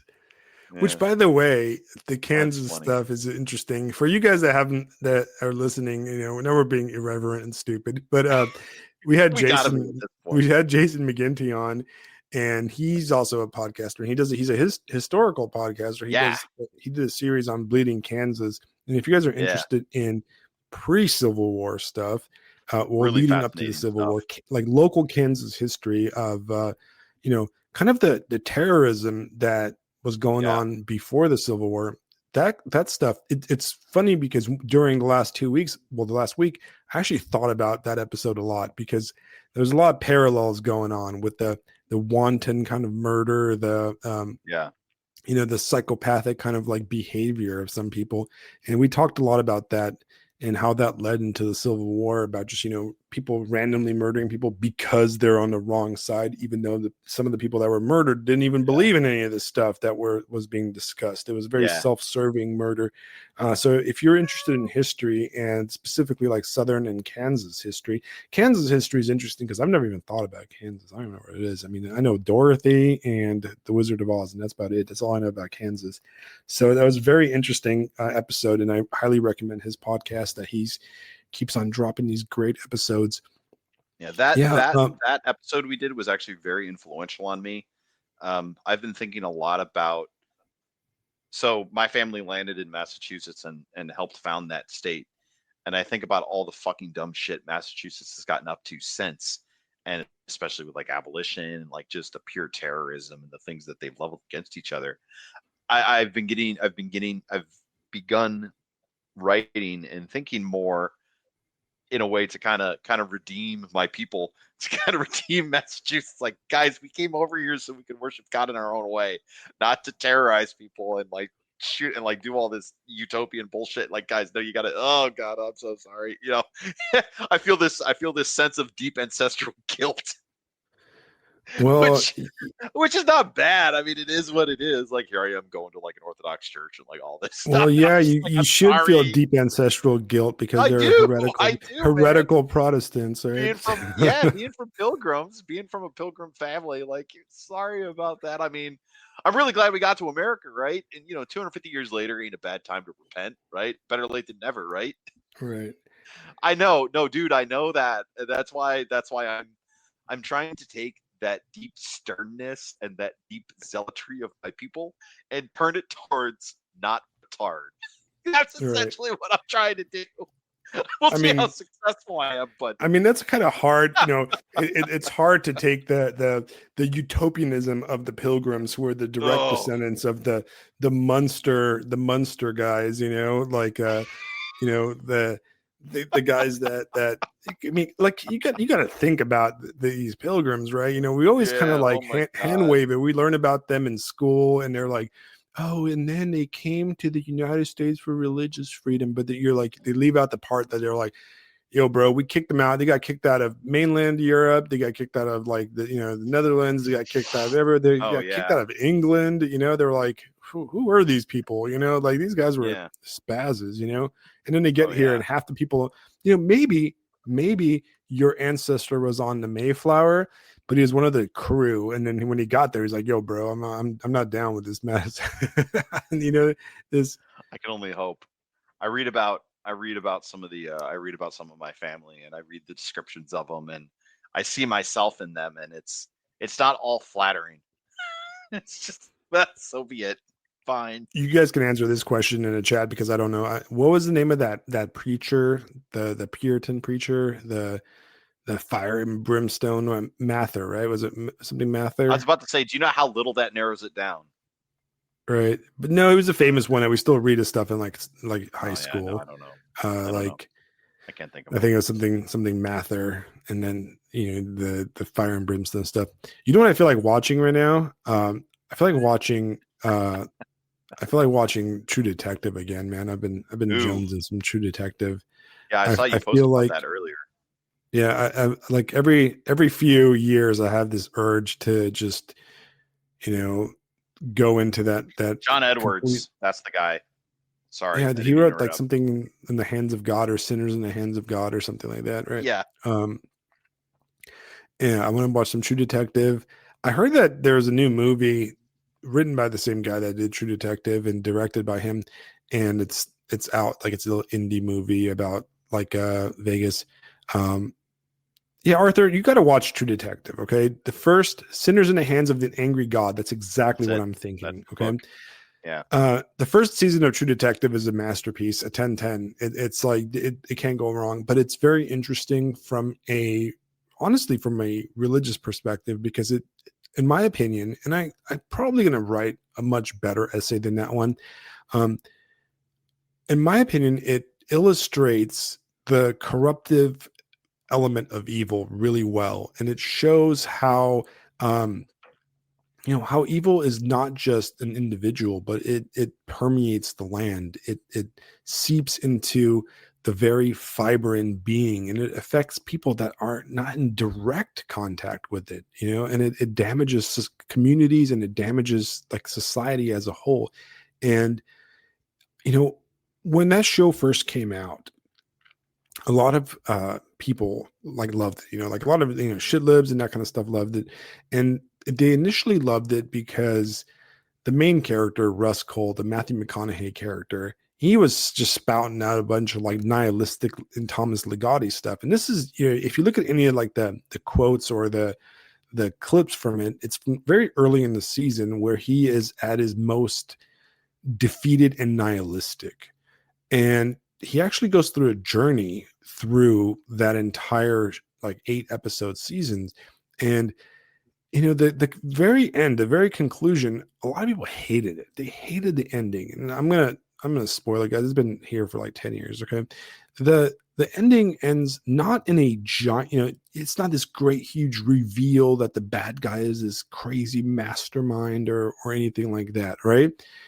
The bad guy was just a retard, you know, and it was a degenerate mutant that was not really behind everything because society was behind everything. And they realized that like even defeating this bad guy, even putting this child killing, child molester, and some of his acquaintances and family behind bars or in the ground where they deserve to be, it's only one step. It's one step, but you can never give up. And it has a very hopeful, very Christian ending to it. And I think it's in a way it's and I'll say this, and I'm gonna get crap for it. It's a very, very Christian show, and it's one of the most hopeful Christian shows in a way because it shows the utter darkness of the world, and then it shows that you can sort of fight back, but just that battle matters, just that resistance to it matters. And I don't know, it's a great show and I highly recommend it. I will give you the warning, which will lead to a different discussion, which is it does have it's a rated R show. It's a hard R show, and there's some uncomfortable things for some people. There's obviously the rape and molestation of children and that type of stuff. It doesn't show any of that, but there's some very dark moments, and there's a lot of sexual content, and it's done in not a vulgar way. Like we had that conversation over on Substack. I don't know if you still remember that one a few days ago, where it was what makes a novel what makes it like inappropriate, and we kind of came to the yeah. conclusion that vulgarity is the difference between you can show you can have sex, rape, Oh, violence, yes. all that Right. stuff, Yeah. right? Now I But remember. because we can't run away from that, and for God's sakes, it's in the Bible, right? The Bible is filled with all sorts of darkness and evil and terrible stuff, right? But it's not vulgar. That's the key. The key is to not be vulgar and to not take pleasure in the violence and the sex and that kind of stuff, right? So I Yeah. think that's a good way to approach art. This is a conversation actually that this will be our divergence, right? My wife and I actually had today, uh, and it was basically about like what media should we consume, like obviously the obvious stuff like pornography is not good. It Yeah. it makes you It's just not good. At I don't least like, stay I don't think erased we like need to Gremlins, discuss though. uh why like pornography is bad, right? But Yeah. there's other stuff, right? Like there's, you know, pornographic books, right? Like most women today are reading the most pornographic fantasy novels, right? Um, and so what do we consume, right? Like where do we draw the line? Like, you know, like metal music, there's like a lot of really dark metal music, or even like, you know, gangster rap and that kind of stuff. We listen to that stuff and we put that stuff in our ears and it goes straight to our brain, right? When you're reading a book, when you're reading somebody's work of, you know, of fiction, you are basically absorbing their thoughts, you know, if you really want to be honest, right? You're absorbing their thinking patterns and the thinking patterns of their characters, especially when they're well written. So how do you, you know, should we read this stuff? Should we do this stuff? This is a question that I think, you know, exactly. We have to guard our mind and, you know, but at the same time, we have to, you know, be honest and be, you know, realize that it is part of this world. And I think, you know, we speak about Dostoevsky here and you think about his novel, Crime and Punishment. And I think a lot of us have probably read Crime and Punishment. But Crime and Punishment is you're basically inside the mind of a murderer, right? Somebody that justifies killing two innocent people. And when you read the novel, you agree with it. You know, Dostoevsky's writing makes you go, oh, okay, that bitch deserved it. You know, that landlady, the evil woman, or whatever. But then he pulls the rug under you because you start with the character realizing how the justifications are really evil, how the actions are truly evil that he committed, no matter what the person did to deserve it, if that makes sense, right? You know, and Yeah. how all these like high in mind here, the main character, um, Raskolnikov, you know, he justifies, oh, I killed this lady because she has all this money and she's basically a loan shark and she treats her niece horribly and she rips people off and she's a you know, an evil pawn shop Jew, blah blah blah, and all this stuff. And he's like, I'm gonna kill her and take the money because I'm an educated student and I need the money for food and for college so I can become a great savior to my country. And you know, and he had all these justifications, you know, and then he murders Right. her and then murders a complete, you know, innocent that had nothing to do with anything. And the whole time, you know, the trick is you're reading this book and you're like, yeah, kill that bitch, you know, she deserves it, you know. And then he flips it on you and you're like, oh no, wait a second, like, and that's why Dostoevsky's the greatest writer ever, because he does illustrate how, you know, how you can talk yourself into, you know, putting a bullet through a guy's neck because you disagree with him, you know. And these Yeah. people think that they're doing right, you know. That's how you Yeah. You can can talk yourself cheer, into horrible stuff. right? So I think it is important to read dark books with murder and that kind of stuff. I mean, in True Detective, a lot of the people complaining, or the people that get prudish about True Detective, have a problem with the sex scenes, and the sex scenes are actually pretty like, I'm not going to say vulgar. The word's not vulgar because that's what I'm using. They're very explicit, but I believe that they're very necessary to the show and to the story, and them being explicit is very necessary to understanding what's going on. And what I mean about that is that they make you complicit in the bad choices made by the character.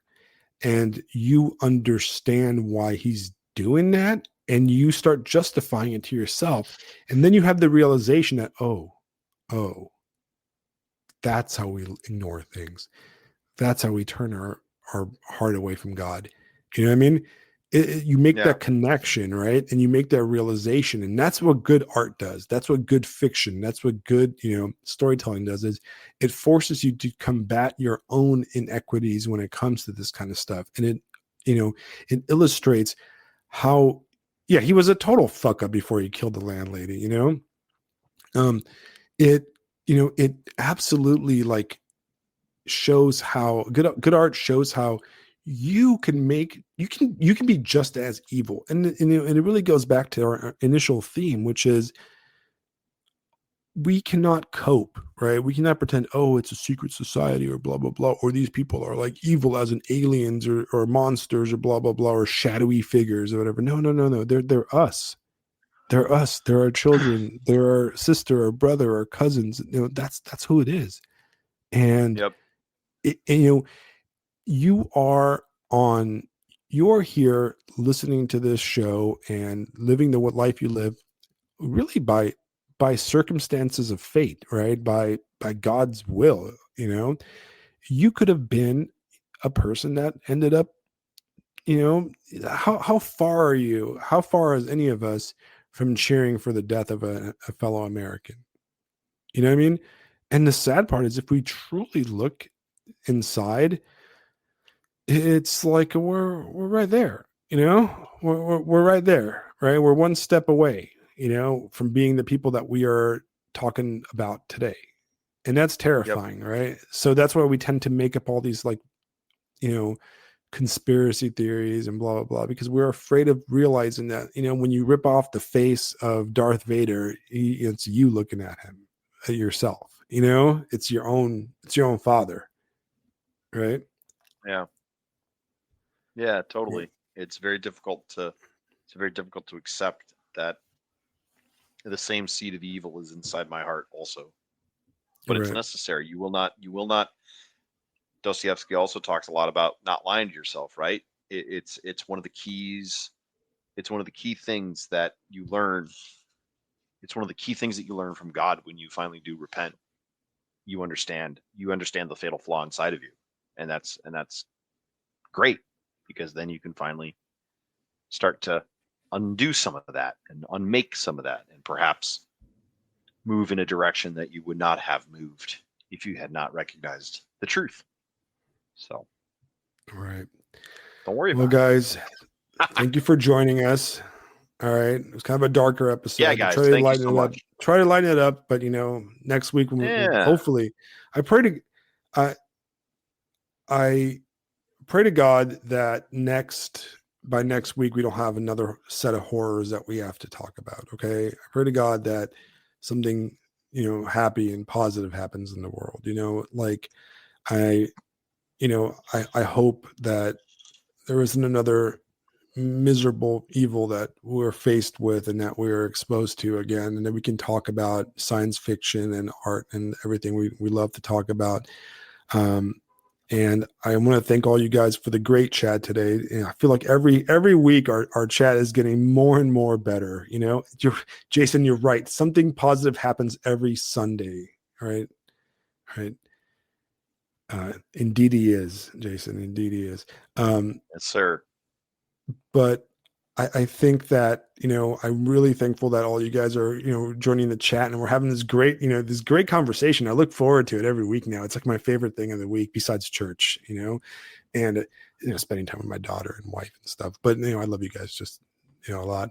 Um, but thank you guys for joining us. Thank you for having this great conversation. Thank you for all the fantastic chat. I hope that we grow. I hope that we have more and more people every week. We're going to try to do it every Tuesday at 5 o'clock. I don't promise, I'm trying my best. All right. We're going to try our best. This is our 34th episode this season, guys. So there's over like Lovely. 400 hours of, episodes. We're coming towards the end of our season.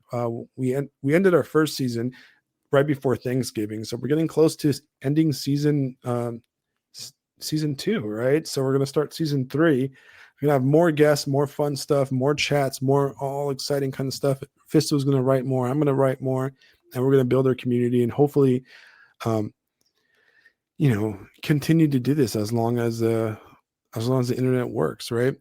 And if you guys are fans, please like, share, and subscribe. If you really, really, really like us, please subscribe to the Substack, to the Black Ibis Social Club Substack, the one I run, and throw us some money, because it does help us pay for StreamYard. It pays us for microphones that we use and all this stuff. And we're gonna make we're gonna make a Black Ibis Social Club T-shirt. Actually, like I have a person that I want to ask to do art. I don't know if he's still in the chat. He's an author. He lives in. Literally the Prince of Pittsburgh, and he's a great artist on top of being the best fantasy author around. I saw him earlier in the chat, and if he's listening, I want you to draw me a ibis doing cool things. If you guys are in the know, you're gonna know who I'm talking about, but I'm not gonna reveal what famous individual is creeping around our chat earlier. So we're gonna, if that happens, man, we could probably make a t-shirt out of it. That's what I want. But yeah, Yeah, that'd so be go ahead great. and like, share, subscribe, continue this conversation. And remember, I'm gonna end the show with a quote, all right, from Dostoevsky. I have this on my wall. My wife got it for me as a birthday present, and she got it framed, and I wanted to read it. I want to read it to you guys. All right, it's from Dostoevsky. It's love the animals, love the plants, love everything. If you love everything, you will perceive the divine mystery in things. Once you have perceived it, you will begin to comprehend it better every day, and you will come at last to love the world with all embracing love. Fyodor Dostoevsky. All right, Mm. guys. Good night. Have a wonderful week. Good night.